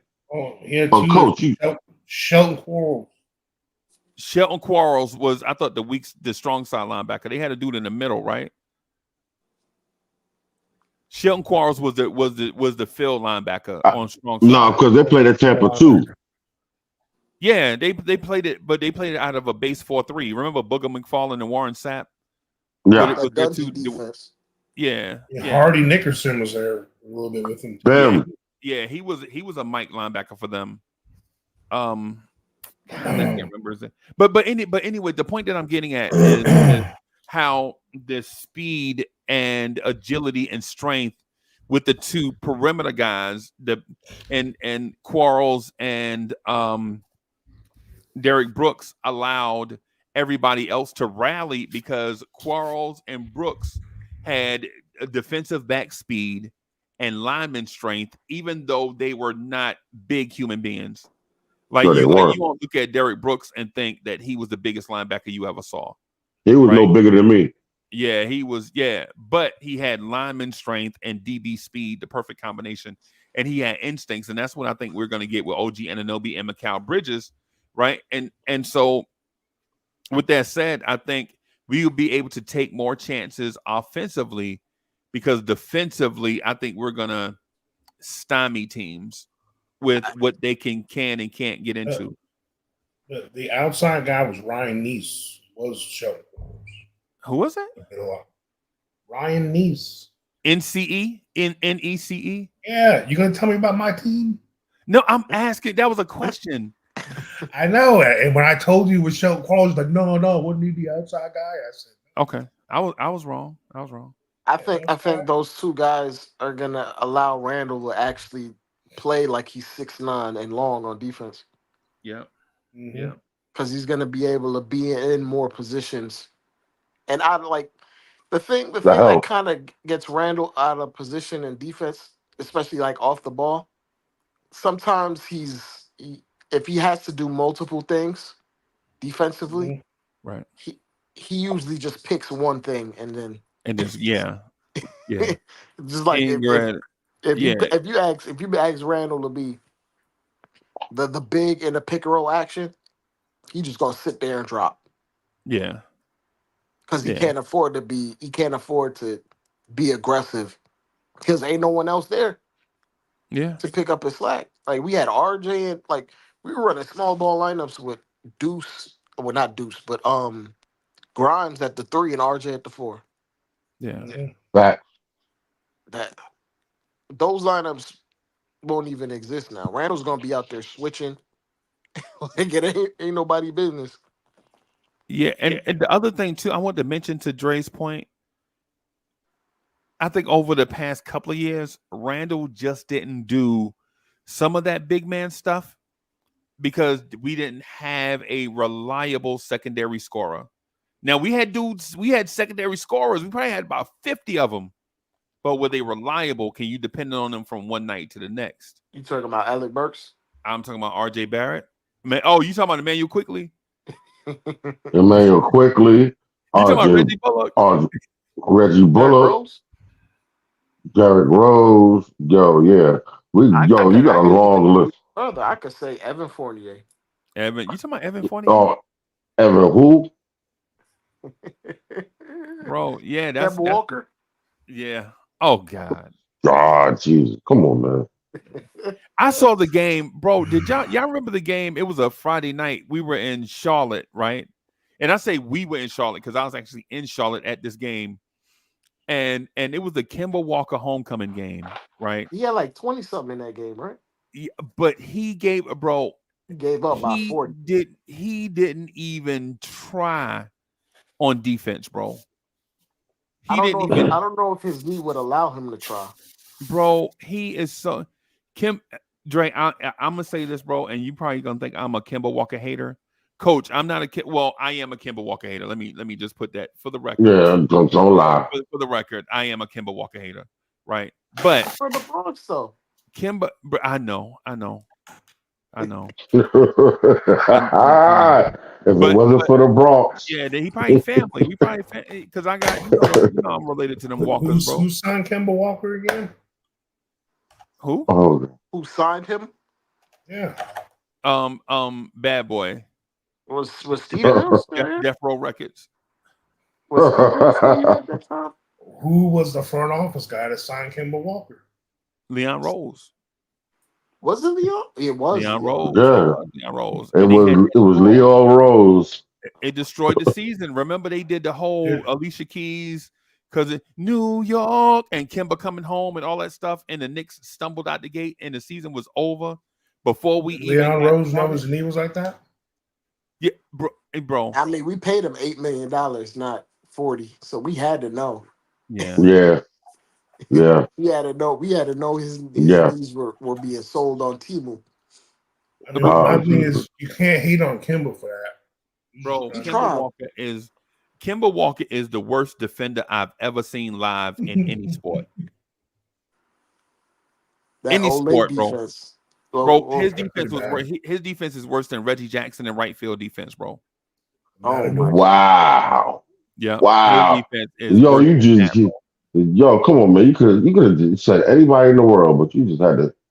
bro. Really? His defense was worse than Cespedes, bro. Right. That dude, people think because you could throw the ball a country mile that you're a good defender. No. Kemba Defense Walker, was worse than Chuck Knobloch throwing the first. Worse. I'll take that. I'll take that and start him over Kemba. Mm. Because at least Knobloch caught the ball before he threw the ball to the airport. Right.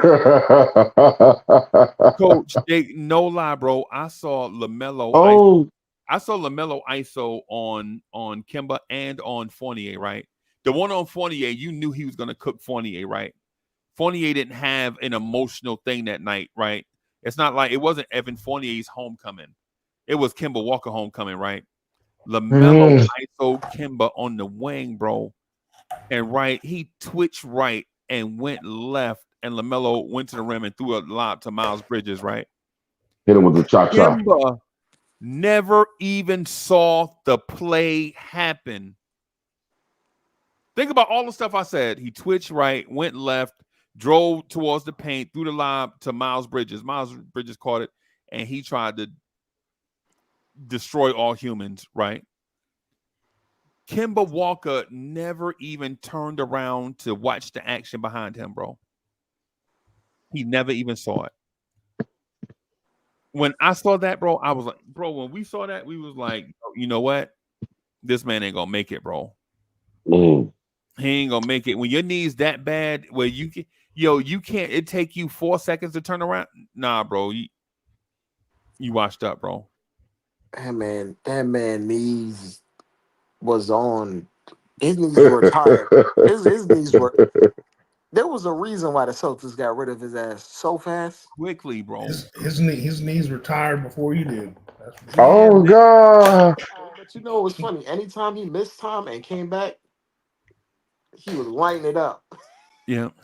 Yeah, you need to highlight. You need to highlight Wise. Excuse me. I'm sorry. Oh bro. God. Yeah, man. And I do hate Kemba Walker. And it's not because I just hate a human being. It's because of, and I told Dre this in a disproportionate amount of times for one player. But when we were trying to get free agents in 2019, Kemba said, I'll consider going there if they sign KD, sign Kyrie, and draft Zion. I'll think about it. Mm. Oh, really, Kemba? That's what we need for you to even think about it, right? And they were like, what about Jimmy? Yeah, and Jimmy Butler too. Okay. Yeah, that way I can just collect the check. You ain't got to count on me to do nothing. Because all them other dudes will be doing. Bro, that thing, Coach, that thing made me so mad, bro. And then what really burned me is he said it at the Boston Celtics press conference. He was sitting back there with all the Dunkin' Donuts, green the sponsors, and Boston Celtics stuff, and it's all cute. And what about the Knicks? Were the Knicks close? Nah, I didn't think about the Knicks at all. I mean, I would have thought about the Knicks if they would have drafted Zion number 1, signed Kevin Durant, maybe Jimmy Butler and Kyrie Irving. Okay. All right, Kemba, I got you. You yucking it up because you're in a new city. I get it. But you from here, and you said you ain't even thought about it, bro? Okay. Some of us hold a grudge, bro. Yeah, you valid for that. You valid for that. And that man basically said it'll take Jimmy Butler, Kevin Durant, Kyrie Irving, and Zion for him to even think about it. Like he said he'd commit. He's like, yeah, I would have thought about it.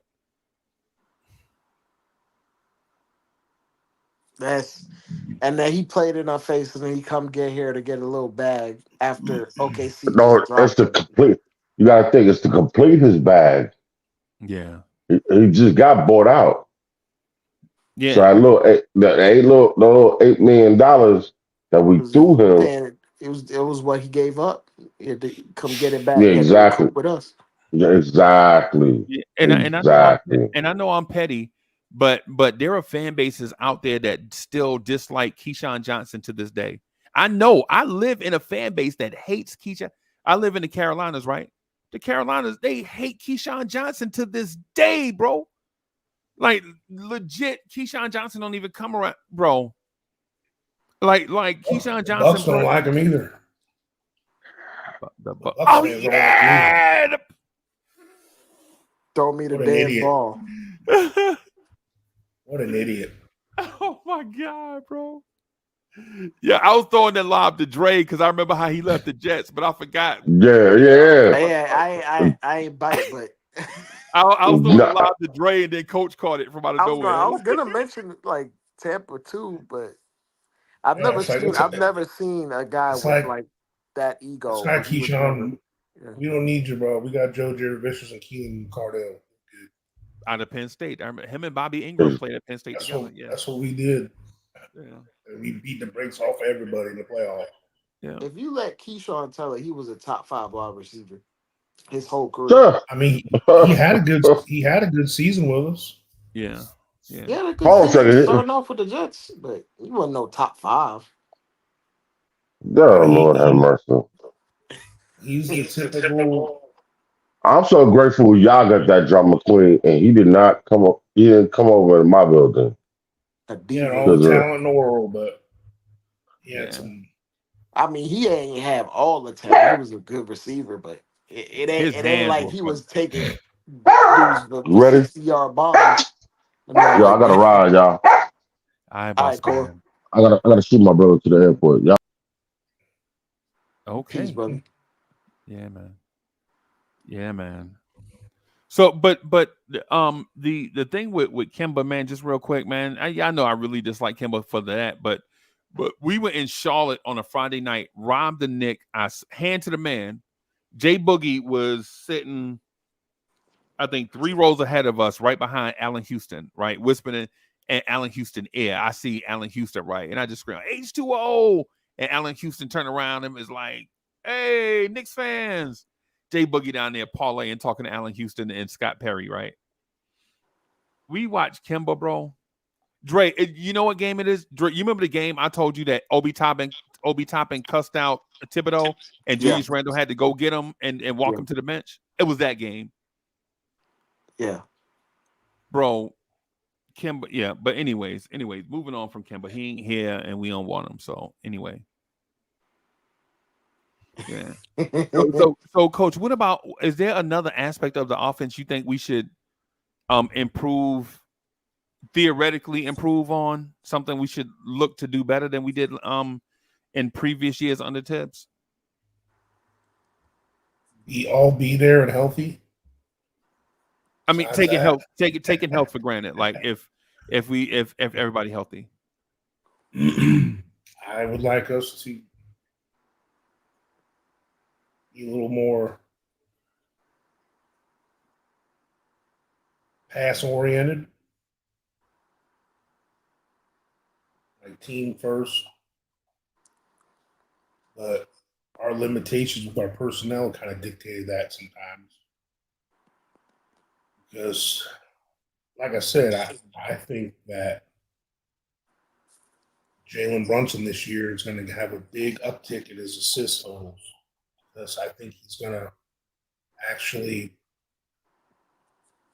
be able to play standard point guard more often this year instead of being the main offensive weapon because of injuries. You know what I mean?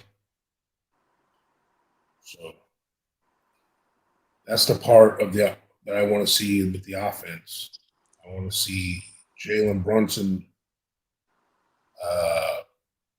take that point guard role, facilitator role in his bag because it's in him to do it. Right. He's a very selfless player. He's not selfish, and especially he's got all his boys there now. So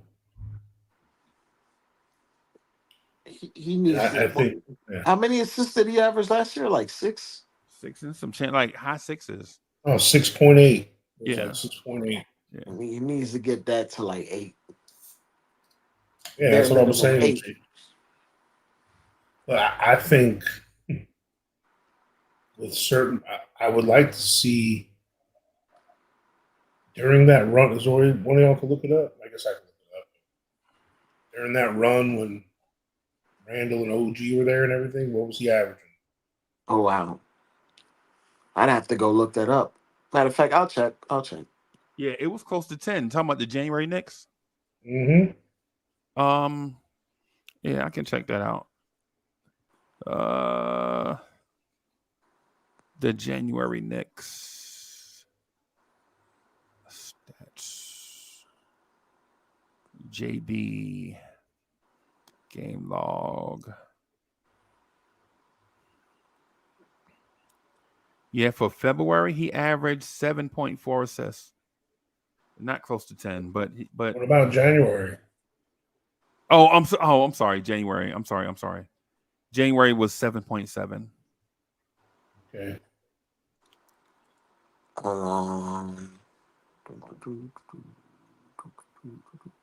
I was thinking about that 13 game run. I guess that was all of January again. Hey, Coach, can I ask you a difficult question with Dre watching? Yeah. Everybody, I'm gonna ask Coach a difficult question. Now, mind you, Coach is my friend, right? I'm not setting him up. Y'all know I'm asking him because I really want to hear what he got to say about it. What? Coach, do you think the in-season tournament tripped up the Knicks season? Now, before you answer, let me mention the fact that we played Milwaukee 5 times in what, Dre, was it 40 games? Yeah. We played them 5 times. We had to play The Boston Celtics 5 times too. Yeah. Because a lot of that was before the OG trade. Like the in-season tournament was damn near all in October and November. Yeah. No, I'm not disputing that, bro. I know it. To answer the question, Coach, the first game OG got there and the last game when Randall got hurt against Miami, Brunson averaged 7.7 assists. Yep. He still took 20 shots a game though. Yeah. Right. Yeah, that's what. Averaged 28 points per game. Yep. So 28 and 8. That's not bad. Yeah, it's not bad. So, Coach, you think the in-season tournament tripped up the Knicks? And then the reason I'm asking is because if you just think about the synopsis of events, then we'll say no because it's these dudes professional, everybody getting a check. You know what I'm saying? You should be a professional when everybody.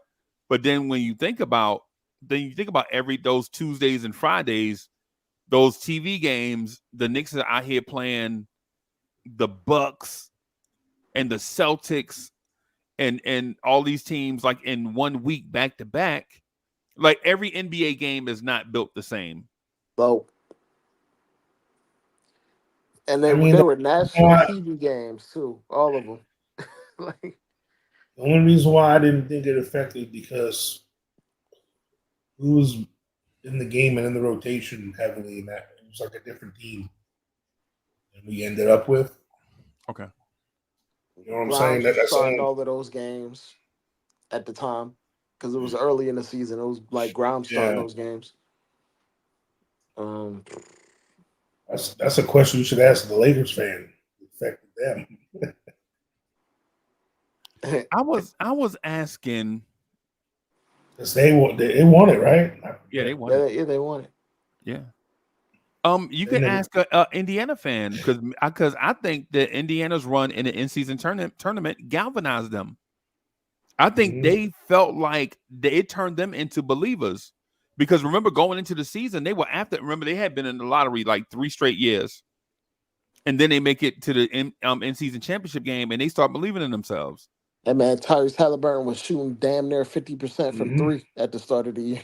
Yeah. Now this year's team, I think That's going to be because the time frame that should be right around the time this particular group of Knicks should be right in the groove, starting the groove, playing with each other. It might be a good barometer for this year's iteration of the team for sure. I'd say, Freezy, I'd say it was unfair that we got like an extra game against the Celtics and the Bucks. But in terms of like the regular season, they didn't add extra games. No, they did. Right. But the fact like our seeding was with at the time Yeah. the Bucks were like 30-13 before they made the Yeah, coaching they were change. hot. Yeah, Yeah. so we ran into them and then the Celtics buzzsaw, which was like basically two unnecessary L's Yeah. to our record. We could have Yeah. won like 52 games that year if Yeah. not for if we would have went against a league average opponent instead of the Celtics and the See, Bucks at that that was what I time. was gonna. You stole my question. That's what I was gonna ask Coach Yeah, next. Oh, yeah. I see what you're saying. Well, I mean, like I said, that's the only part for me. It's like I said, it wasn't really who we used later in the season, so it's like it was a whole different team. Kind of. That's why, to me, I don't think it. Maybe mentally did a little something, but I don't know about physically. Right. Just looking at the roster, we kind of like flipped it inside out, outside of outside of Randall. Because at the time, remember, at the time Mitch was still starting. Yeah. Hartenstein wasn't even a starter then. No. Then he, of course, Dante was just starting to. Dante didn't start until after game 20. Yeah. Yeah. And most of that stuff was very early into the season, if not all of it was. Josh was still coming off the bench. Yep. Yeah. And then we had Grimes starting with RJ and then Randall and Mitch. So we had three different starters basically. Yeah. Four, including Randall when he gets hurt. Yeah. Coming down the stretch. Like I'd say yes and no. If we would have kept the same roster, yes, it would have affected us.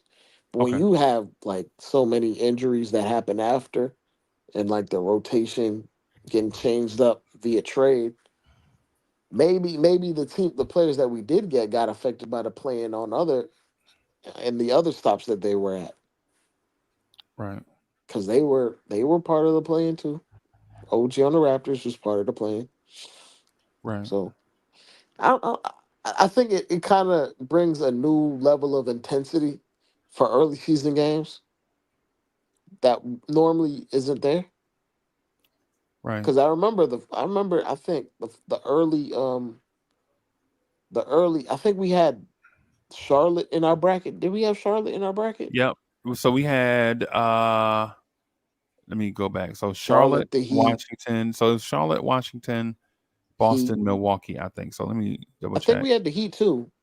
Yeah, oh, not Washington. Yeah, so we had I got them. So I got them. So it was Milwaukee, Washington, Miami, Charlotte. Yeah. And even at that point, Charlotte had hope for their season. So they were trying. I think Brandon Miller had like one of his a decent game, like one of his first decent games. Yeah.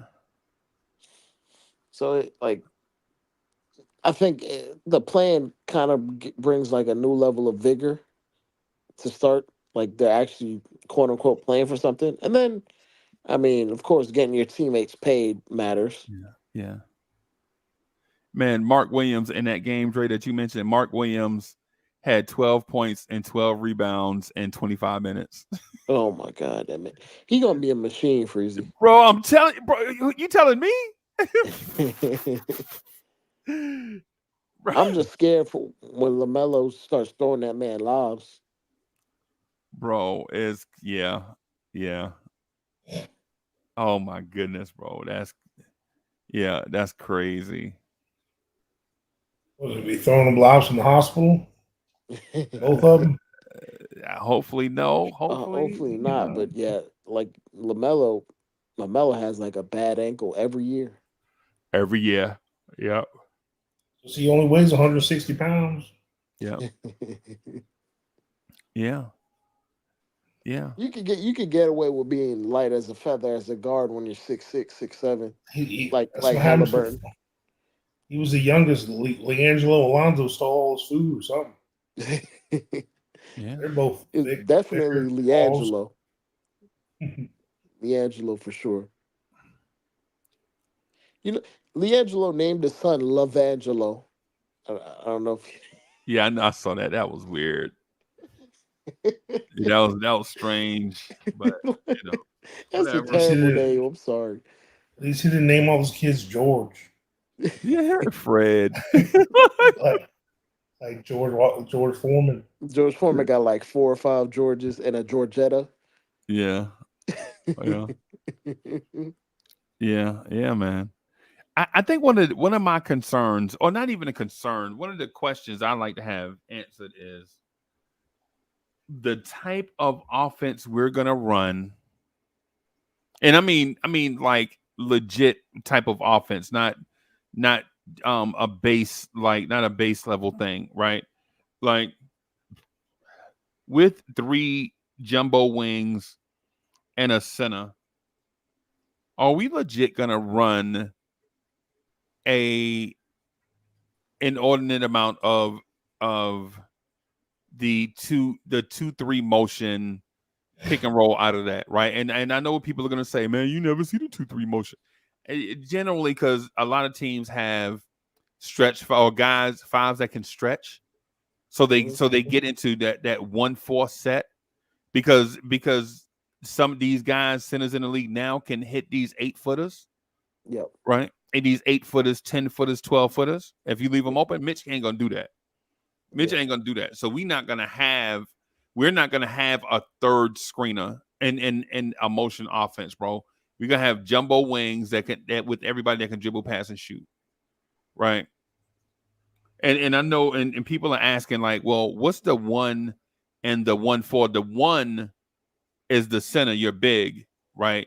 And so in our sets, I think we're going to do the 2 where Randall plays big and facilitates around the painted area, like what Hartenstein was doing when Randall was out. I think Randall's going to occupy some of that space, less motion with Randall, but the three other guys are going to stretch and screen for each other, spread the floor, screen for the big, and all of that type stuff, which will create lopsided, uneven actions on one side of the floor, where if the ball ends back up in Jalen Brunson's hands, he can cook in an ISO situation if the easy baskets ain't there. So you want to run that for about 10 seconds, right? So you get it up the floor in about 7 seconds. You get into a set, take about 3 seconds. You want to run your offense for about 8 seconds, giving yourself about 6 seconds for whoever your scorer is to create a shot if nothing was there. And I know that sounds like a oversimplification of NBA basketball, but basically that's what we're probably looking at doing. Like you need them 8 seconds to get across the floor. You're not going to use all 8 seconds all the time, but you at least want to give yourself that amount of time to get the ball across the timeline. A little breathing room. Yep. And then you also want to give your defenders touches, right? Like generally what guys will do before they get into their play, they want to let the guys that play defense for 24 seconds on the other end touch the basketball. Like, hey, just at least touch it. Do something. Just stay engaged. Stay engaged, right? And so after that, man, you get to about 16 seconds. You know what I'm saying? You want to run some type of action. You're not gonna do it all the time, but you at least want to allot for that. And then the last 6 seconds, you want to, get your shot up or whatever. Especially with us not being a pace and space team, like we're not worried about, or let me restate that. Where some teams will chuck up bad shots early in the shot clock and live with it, they don't even worry. we are going to get, or historically, we're going to get 24-second violations. Not all game long, but maybe one or two during the course of a game. You're going to get a 24-second violation because you can't ask OG Anunoby and Mikal Bridges to defend LeBron all game and then not let them touch it on the offensive end. It's just not fair. I agree. I think we're gonna see a lot more cutting as far as like guys like Mikal and Deuce McBride and not Deuce McBride, but Dante DiVincenzo and OG. We're gonna see those guys leverage the ability that they have to shoot, and they're gonna catch a lot of teams. See, that's what I'm saying. See, flat-footed. that's a different kind. See, because now you're not even talking about offense. You're talking about the natural instincts of playing basketball, right? Yeah. Like But defender. some of those things are built into your offense, though. Well, of course, yeah, of course, right. But what I'm talking about is Randall comes up top. Somebody looks at Randall. OG cuts baseline. Or like our token stuff that we flow into, like that. You know how we used to do that weave, no matter what. Yeah. Oh God, 3 minutes. You talking about the 5th grade weave? Yeah. That Yeah. weave that literally went into nothing. Yeah. Led into nothing. Yeah. We just blew 6 seconds off the shot clock, not creating no advantage or none. Right. The baseline defenders ain't even move. You letting the baseline defenders rest. They just staring at you like, what you think Right. Frank Ntilikina about to do? Nobody God. worry about that. You just ran Mitchell Robinson up there with a dribble handoff. You may as well. Why? That Dre, can we talk? Can I talk to you about that, bro? Go ahead, man.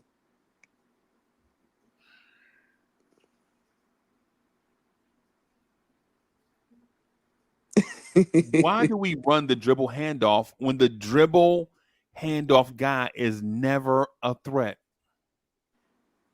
It's like a token action. We should not see it at all because we don't have Hartenstein here. So like he's not really a threat to actually like and Freezy, I'll say this. When Mitch gets an assist, it's like the one dribble handoff out of the entire game that the guy actually decides to shoot after taking like 2 dribbles after the dribble handoff.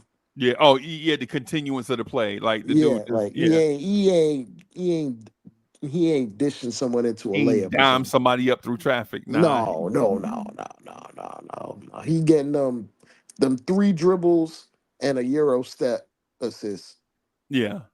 He catching Josh Hart going to the rim, but Josh Hart did all the work. Yeah, exactly. It ain't bro. If I see the dribble handoff one more time, bro, I promise I'm a vomit, bro. If the only person on this team that should be doing a dribble handoff as a big should be Randall, and that's Right. it. That's it. But you're gonna see Jericho Sims do it. Oh my God! He gonna throw it out and then set a screen on nobody. He be setting them screens on nobody. He be standing there like a mannequin at the 3-point line too, which nobody runs into him. Right. Bro, it bothers me so much. The dribble handoff thing bothers me so much. I'm like, bro, why are we doing dribble? Oh my God. I'm just the dribble handoff thing, bro. It's baked into a lot of our sets. It's just it is what. We don't deviate from the script if Tibbs calls a play. You know what I would rather see from Mitch, and instead of the pick and roll, instead of the pick and roll from Mitch or the dribble handoff from Mitch and others, what I would like to see a little bit, and I know this is going to be primary, and for all of y'all that played basketball in school, like elementary school and JV, maybe less to a lesser extent in high school, is how about have Mitch either run, and when I say this word, don't think I'm talking about the offense, right? But how about Mitch run the triangle box to box free throw line, right? Box to box free throw line, box to box free throw Relocate. line. Just keep relocating. Yep, just yeah. And what that does is it creates a predictable thing for the defense, but it also creates a predictable thing for the offense. Like once they see Mitch leave the box coming back up front, it's going to create that opening where you can hit that crease and It attack it the it rim. it creates the illusion that Mitch can be a decision maker when it's just really simplifying what you're supposed to do when you have the ball And I think or that when you don't have the ball too. right, and I think the reason why we don't run it is because sometimes people will pass Mitch the ball in that free throw line area. They forget that Mitch is the non-scorer at He a times, decoy. He needs. and then Mitch Yeah, just look up there looking confused. it's like when your quarterback run from behind the center and go out to the wide receiver spot, bro. You don't throw the ball out there. Oh my god! You don't throw the ball out there, bro. We not Peyton Manning that receiver, bro. No, that's Oh not my how this thing god! works. No, Tom Brady, Tom remind Brady me of out there. when Mark Sanchez lined up on the outside in the corner, just hesitated, and he flinched. Like Mark just flinched. Right. And, yeah, and now y'all backing up 5 yards. Bro. Oh man, it's just Yeah. we just gotta figure out a way to just turn Mitch into 2018 Capella.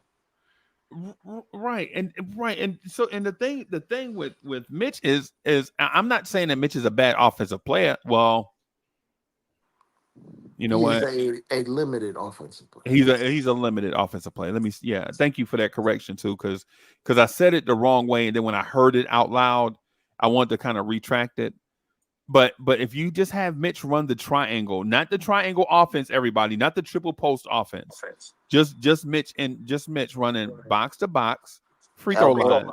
yeah, Yeah, box to box, or somewhere in the elbow. Maybe yeah, even deviate to the nail a little bit. right, right, but but create like you can have actions where Mitch is setting multiple screens, so he's right. actually doing something instead of just taking up space and then allowing his man to just like zone up and guard an area. You know who used to do that, bro? Who? The Indiana Pacers used to do it with Antonio Davis and Dale Davis, right? Because they could finish strong in the paint, right? If they ever catch it, remember both of those dudes were stocky and strong and athletic, right? Yep. But they not catching hot BBs in traffic, bro. No. You got to get it to them. But that the natural traffic thing allowed them to play Rick Smits at power forward on offense, where they could play center on offense, basically by getting out of the way and running natural rub actions for Rick Smits. So Rick Smits know he on that box. If I take off now and turn around this box, but we'll get there at the same time, and they will rub my man off of me, and I can catch hot BBs in traffic, and then I can finish at the rim. You know what I'm saying? Just natural actions, just these natural, like if you know when he's coming, it's predictable. Randall knows when Mitch is coming, he can run and rub his man off, and now you're creating general easy baskets for Julius Randle in an offense And you that could slip. You could actually slip and catch a lob if you actually do what you're supposed to do. right, yeah. That's And what. if the lob doesn't come, you move back to another place in the triangle. Yeah, yeah. You start all over again. Just keep moving. You got to keep moving your feet. The only thing about Mitch though is Mitch in perpetual motion in traffic is an injury risk, and we all know that. Yeah. Oh God. We are, and You just gonna step on somebody's foot. yeah, we all know that. And then, but what that also does is if he's doing that, that means somebody else has to be the brute force in the lane. Like somebody else has to do the big man stuff in the lane. And we got. I mean, unless you're comfortable with Jericho Sims, and No, I'm talking about at the floor at the same time as Mitch. Yeah, somebody Okay, else. for Somebody else floor has to. balancing, purposes. No. I mean when Mitch is going from triangle to triangle, if you want him to get free on lob attempts, Yeah, then somebody Randall's else gonna has have to to be come on the other elbow, on the right, other and somebody side else of the has to come block. the other way and be a sturdy screener, Yeah, so that they can let Mitch go around them off the box and jump in the air and catch the lob unmolested or uncontested. yeah. I And can do see you it. want to trust Randall? Do you want to trust your all-star power forward to do that? Well, not with the new shoulder. Maybe in Yeah, like 2 or 3 months into the season. Yeah, yeah, but and then plus two, I don't want to risk it for the sake of we don't even know if it's going to work. If it's a thing that works, then when we need it, we can go to it. You know, Ben, the Clippers, the Clippers used to run it with Chris Paul on the floor. Like yeah, Chris Paul would legit have a 3-man run it. Blake would go out to the box and screen, and then their center would rub his man off Blake and catch a lob, right? Or vice versa. You get your 3-man to come up way up high. I mean, way stretched out. I'm talking about like 28 feet, something like that. You have your small forward come up, set a screen. We already know that the roll man in that situation, say Paul Pierce, is not catching the lob. But what happened is DeAndre Jordan just screened Anthony Davis, just a random power forward from back in the era. Just yeah. screen Anthony Davis, and now Blake Griffin has a launch pad to the rim. Yep. It's like the small thing. And then when you collapse, when you're saying, well, under no circumstance can we give up uncontested twos at the rim, now you're talking about, Just mayhem happening at that yeah, point. Like I think a lot of these things that you're describing is like predicated on the fact that we have several offensive weapons on the court at the same time, even with Mitch. right, And once you have that, all you have to do is use Mitch as a ball of energy right. to weaponize him. Being able to use them and keep them happy. Yeah. That's the thing. When you have OG and Bridges and Hart and Dante and Jalen and Randall and Mitch and Precious and Sims, you're gonna have to find a way to keep all these dudes happy. And how you keep them happy is keeping them engaged in an offense that's predicated on whoever is open gets the ball. Egalitarian. Yeah, yeah, yeah. Gotta play like the beautiful Spurs, like how they had Tiago Splitter out there. Yeah. Well, Tiago Splitter wasn't afraid to screen for Tim Duncan. Nope. Big to Right? big screens. Yeah, because teams like the Knicks knew how to defend Tim Duncan. The reason why, not the only reason, everybody. Let me back up and before tonight I've been overstepped. Let me back up a little bit again. Tim Duncan is the greatest power forward to ever play NBA basketball, right? Yeah. But how teams used to defend his height and strength and size and agility and fundamentals was not by putting another power forward on him, but have your starting center guard him and have your starting power forward guard Tiago Splitter, right? And then if Tim started cooking your center, you could bring your power forward and double Tim, right? But what the Spurs did was, and it's beautiful basketball, right? What they would do is park Tony Parker in a corner, right? Have Tim Duncan start out on the left block, because we all know Tim Duncan had a running right-handed shot. He could shoot with either hand, but we know he had a little runner with his right hand, right? So you didn't want to put him on the left side so that he can go right and get that shot up over your big. You'd force him to the right side. But what the Spurs did was, Spurs like, okay, we'll start off on the left, but we'll bring Tiago Splitter over here to screen Timmy, right? And so if you bring the double team early, now what that does is the space that you evacuated is the dude with the bow tie. What's the dude that wear the bow ties? Bruce Brown? Bruce Bowen. Bowen, not Brown. Bowen. So Bruce so Bowen. so if you bring the double on that side, you have Bruce Bowen in a corner and Manu Ginobili at the top of the key. And if you notice what I'm talking about, Bruce Bowen in a corner and Ginobili at the top of the key, that's like 40 or not 40 feet. It seems like 30 feet of space that one man would have to make a decision and cover it, right? Like there's no waiting because you can't leave either open, And even right? if you made the right decision, Manu could beat you 1-on-1 anyway. Right. Yep. Yep. Yep. And if everything collapsed, Tim was gonna pop out and screen for Tony Parker to catch the ball on a run, turn that corner, and lay it up. One year, Tony Parker led the NBA in paint points by just that one play. Yep.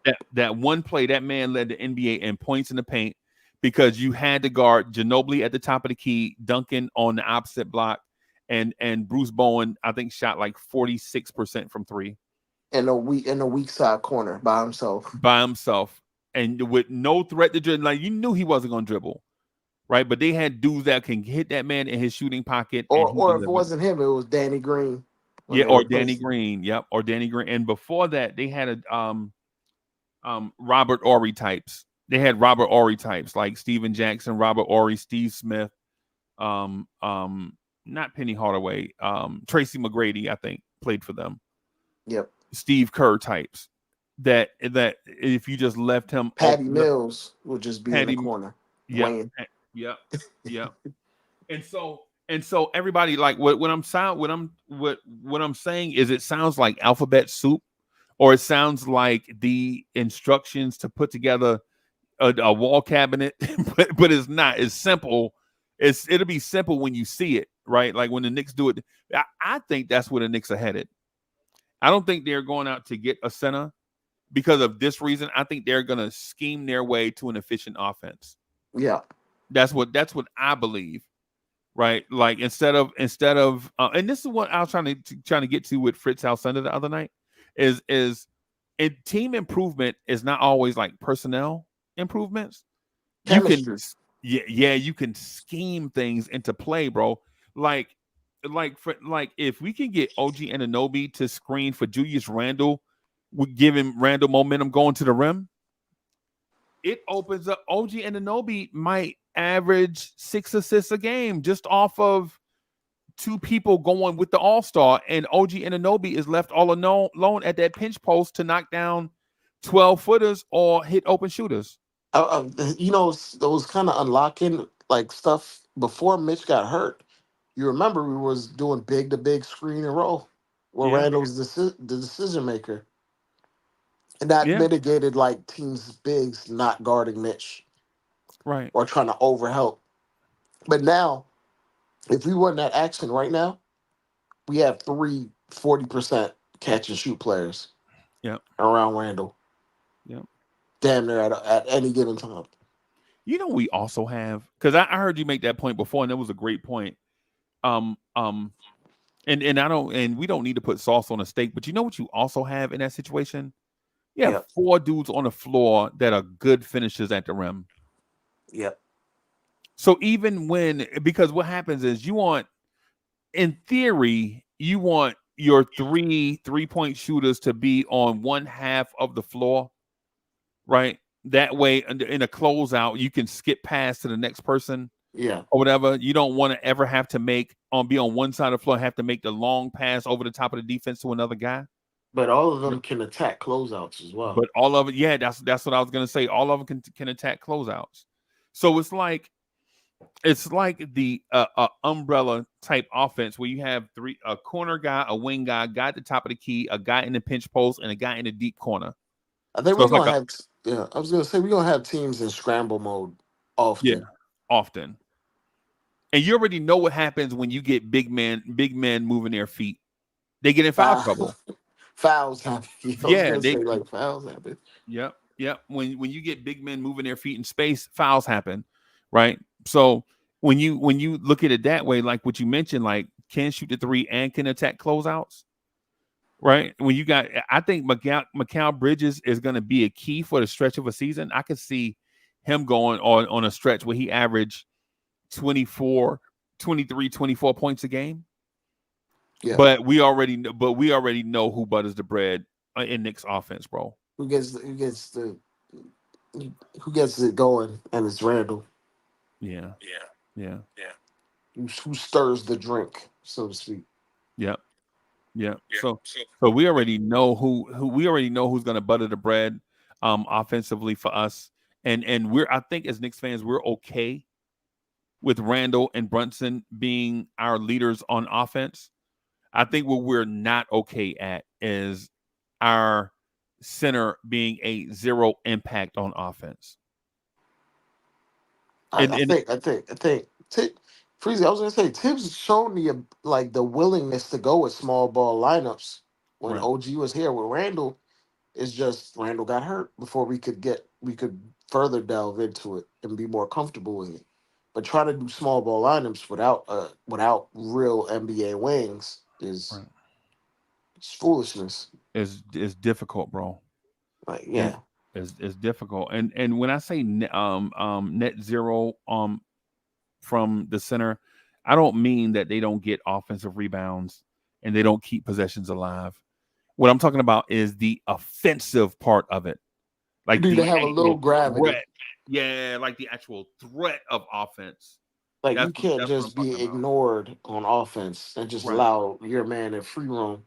But the way you combat that is with how you said, like moving in a triangle, right, or having him in the action, like a big to big pick and roll or something like that. Right. Because now when you have two big to big pick and rolls, it ain't like a guard is out there that knows how to navigate screens and communicate. It's going to be another power forward or an awkward small forward guarding Randall. Right. And that communication is not going to be on point like it would be if an actual guard was out there checking Randall. Right. And then that's when you start seeing breakdowns over and over and over. Because you have guys in positions that they're not normally in. Like teams typically don't have 4s and 5s like be the pick and roll defensive tandem. It's part of the reason why Giannis and Brook Lopez work so well. Right. Even though Brook Lopez routinely spaces, but when Brook Lopez sets screens for Giannis, there's literally nothing you can do. No, ain't nothing you can do. Because you have to trap it. You have to trap in front of the ball, and you have to trap the funnel. You have to trap because for one, Brook Lopez in a pick and roll, right? We already know that Brook Lopez is not going to be a roll man all night. He may roll during the course of an NBA game. He might roll 5 or 6 times, but we know he's a spot up shooter. That's his thing. That's how he saves his legs. That's how come he can be an active defender, right? But if he was an active roll man all night, he wouldn't be bro. He'd be like Tyson Chandler, Clint Capella. Yeah. Right. But he's not. He saves his legs, keeps him for his jump shot. That jump shot is wet. Right. But the thing about with our Knicks though, Dre, so I'm gonna just go out and say it. I would prefer to see more I don't want to say motion offense because that's like a cop out. Motion offense can be anything out of any personnel group, any set, right? Basically, motion offense is perpetual screening. Everybody is screening for everybody else's man. That's motion offense. You want like actions with intention and purpose. Right. I would like to see us not go small, but play Randall at the 5. Right, because the premise of small ball, you go to a small ball lineup, you take less skilled players off the floor, your big guys, and bring on more skilled players that are usually shorter players. Usually, that's what you usually. That's the premise of it, right? That's the reason why you do small ball because guys are generally quicker, agile, more powerful, more skilled. And all that stuff. Like, you're going to give up rebounding, but you're going to get 3-point shooting, passing, dunking. Yep. So you're going to give up one thing for another. And so what I'd like to see the Knicks do is not go small ball, but play Randall at the 5, OG at the 4, Bridges at the 3, Dante at the 2, and Brunson at point. I don't think teams will be able to stop us from scoring. No, they won't stop. Right. They won't be able to stop us from scoring or anything like that. But at the same time, you're asking Julius Randle to rebound against guys that are bigger than him, right?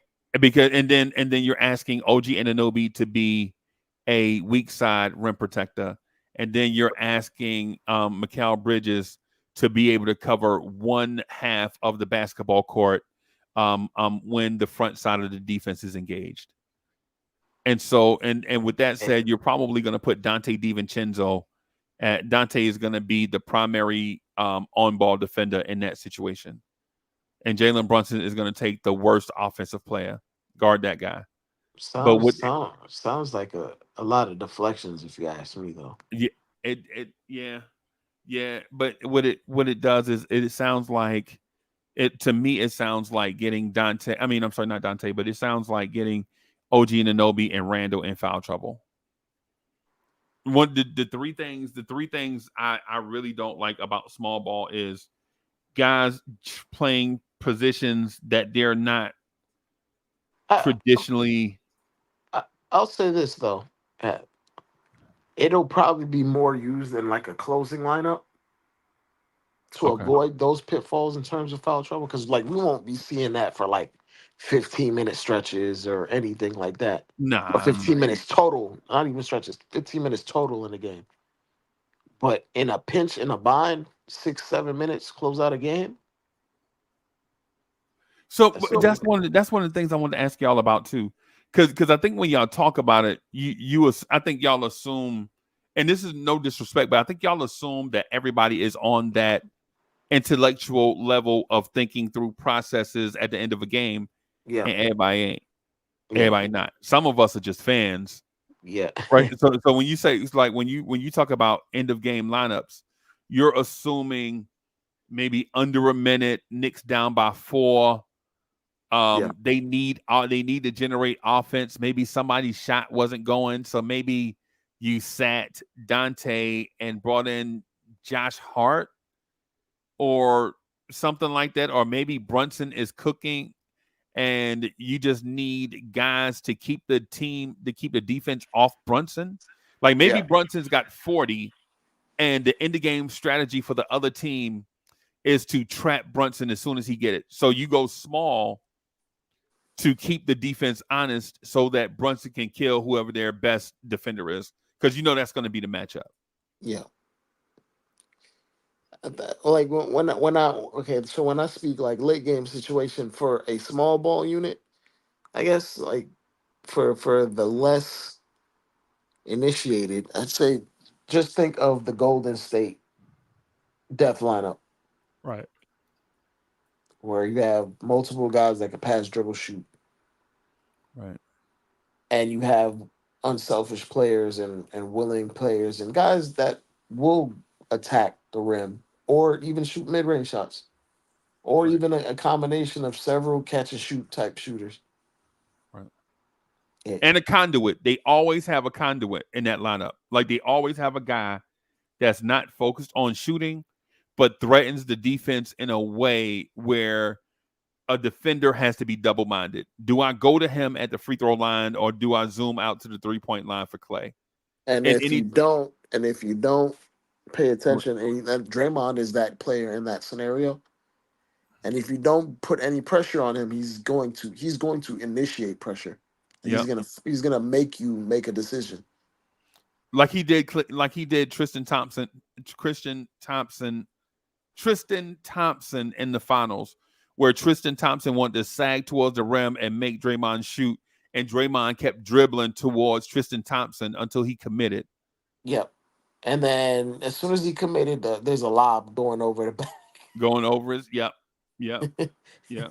So is it? That's why, like when I hear y'all say it, I don't be tripping about it. I just would love for y'all to elaborate on it because everybody that hears small ball lineup and closeout lineups, I think what a lot of people think, for those that may not have experience with it, when they hear closeout lineup and small ball lineup, they think Just take Mitch out the game at the end of the game, man. We straight. Nah, you don't know. No. Nah, you don't want to do that. It has to be situation specific. Like there'll be times where Jalen Brunson's gonna be taken off the floor in a closing defensive lineup. You got to if you down by if you have multiple say 90 seconds left and you have multiple timeouts, you got to take Brunson off the floor because you need a stop, right? You need a stop. You got to stop them from scoring, and you need a rebounder. And Jalen Brunson being the smallest guy and a scorer, non-defender, is not going to help you play defense because putting Jalen Brunson on the floor, having him on the floor with 90 seconds and 2 timeouts actually works against you because if they make a shot, now you're down by 8 with like 75 seconds left. And what did Jalen Brunson being on the floor help you with? Nothing. Just scoring. Right. Just you got to take. Well, if you're lucky, you might draw a charge. Yeah, if you're lucky, if you're not lucky, you give up a 3-point play. Yeah. Right. So if you got those timeouts, you got to sit Brunson, bring in Josh Hart or DiVincenzo, whichever guy was not already in the game, right? And sit Brunson and just have Brunson at the scorer's table. Soon as you get to the rebound or they score, you call timeout. Jalen Brunson comes back in the game, offense only. Offense, defense, substitutions, and late game scenarios like that. And we have the luxury to do it now. Right. Where the trade-off is actually worth it. Right. Yeah. I think back then the trade-off was like, okay, Grimes or Dante. That's about it. Now we have McCall, so you could just throw Dante to guard a 1 at that point. Yep. At that point, if you have timeouts, as long as you have timeouts, or right, you can do whatever you want at the end of the game. Those are going to be precious, no pun intended. Yep. So, yeah. And then into closeout teams, if you have the lead, you can go in a number of directions. Small ball, you can go big. You can go with your 3-point shooting lineup. You can go with your ISO lineup, which is usually. I was gonna say it's the versatility that we've been afforded now with all these moves that you can play by ear with what the other team is good at or what the other team can present. Yeah. If they're out there playing with a bunch of jumbo wings and guards, well, then we could do that too. Probably better than you can do it. Yeah. You know what? One thing I hadn't heard from Knicks fans is Randall at the 3. Well, then who would be the 4? Precious. Precious. Who would be at the 5? This is what I'm thinking. Like I'm going through the whole thing. Like if Randall's at the 3, then Precious at the 4. Is Precious a better 4 than Randall? No. I mean, nominally, if we're talking like offensively, right? In today's game, usually the 4 is the guy that's like a guy that's a catch and shoot guy. Yeah. And the jumbo wing is at the 3. But we have it reversed with OG and Randall. Right. So technically, like if we're being real with you, like the way there's minimal difference between how playmaking wings look compared to how we use Randall. Right. It's just Randall happens to be 6'9" and 260. Yeah. Instead of the average wing being about 6'7", 230. If you're 230, if you're lucky. Yeah. If you're lucky, 230. And so I think how we run our lineups is not going to be a factor of our imagination in the summertime. I think it's going to be based on what adjustments the NBA makes over the summer. Right? Like on paper, we don't have to do nothing against the Bucks. We ain't need to make no adjustments. We don't need to make any adjustments to beat the Bucks right now, bro, because we can have Bridges guard Middleton, OG guard their 3. I don't. Gary Trent. I mean, we could put OG on Giannis, man. At this point, like yeah. You guarded him well. Already. Yeah. I was thinking something a little bit more slick. I was thinking maybe Mikal Bridges on Dame and all of that stuff. Like thinking just outside of we could do any number of things, but what would clip our feathers, so to speak, is a unpredictable offensive thing or unpredictable defensive thing. Like last year, you remember in late November, December, how offenses were scoring about 118 a game? Yeah, because And we we didn't we, and we we didn't didn't see have that. any defensive flexibility at that point. Yeah, we didn't even see that coming. We had RJ and Quickly and Grimes, and we were scoring like 118 a game, bro. Yeah. Right. And they were not efficient offensively. Is something was going on around the league we didn't know. And then after the All-Star break, defense is locked down. Well, they allowed more physicality to come into the game. Remember, the referees, Right. and that which benefited us because that's all we wanted to do Yeah, anyway. that played right into our hands. Yeah. And now we double down on the new NBA with Yeah. Mikal Bridges. Yeah. Just real quick before I get out of here, because I got a 9:00 meeting and I'm up in the middle of the night talking basketball. But is there a world where Chuma Okeke makes the roster? If McCullough, McCullough's gonna be on a two-way though. Yeah, he's gonna be on it because of injury for sure, and he a second. If Chuma doesn't, if McCullough doesn't even, if McCullough is just too injured to even sign, right, and Chuma gets a two-way, right, well, gets the last one maybe. Okay, maybe that's how he can be on the roster, but I don't see us using an actual roster spot on him. I don't think so either. I think we're trying to save that for that MLE at some point. Either that or we probably gonna bring back Ryan Arcidiacono for the last spot and lock him in until the trade deadline. And then in a blowout, Tibbs is gonna put all the Villanova guys in, the whole five. It's something cute for the media, right? Yeah, absolutely. Yeah. We're blowing out Charlotte by 27 in the fourth quarter with 5 minutes to go. Yeah. And Mikal and Dante and Brunson are already in the game. Then they'll just sub in Josh. And we'll see Ryan at the table and the Gardeners stand up and erupt so they finally get their wish. Oh, the Nova boys. The NBA record, most teams from the same alma mater on the court at the same time. Well, for the same team. I'm pretty sure there's been like 5 Duke guys or 5 North Carolina guys or Kentucky guys on the court at the same time. Yeah. Pretty sure that's happening, especially with Kentucky guys. Yeah. Michigan. Somebody that puts people in it. Kentucky. Yeah. It's like Kentucky. Yeah. So, but I think the thing with Chuma, and I hadn't seen him play. I hadn't seen him up close. I ain't even gonna lie to you. I'm assuming what he is based on what he was coming out of Auburn in his first couple of years at Orlando. I'm assuming he's a long shot to make the roster. But if he does make the roster, I think he'll be locked in for a roster spot. But I think one of the non-guaranteed contracts will be the guy that suffers. One of the two ways.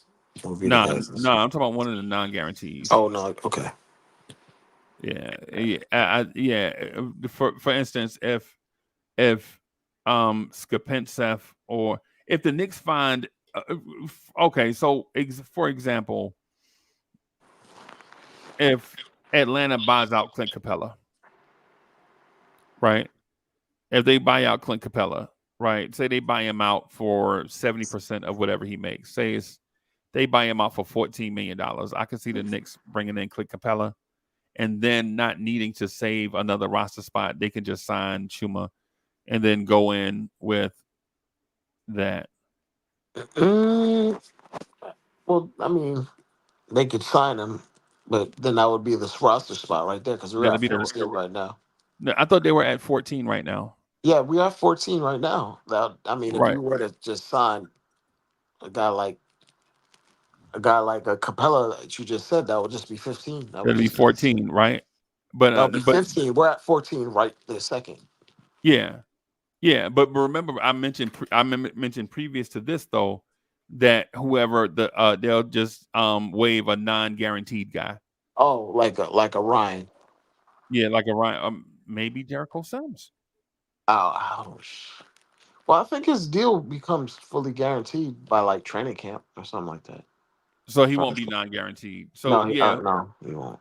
So whoever the non-guaranteed guy is, I think is it Keita Bates Diop? Is it him? It might be.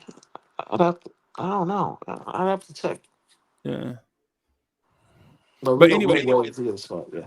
let me go. Let me roll, man. I'm gonna get out of here, y'all. Thank you everybody for rocking with us.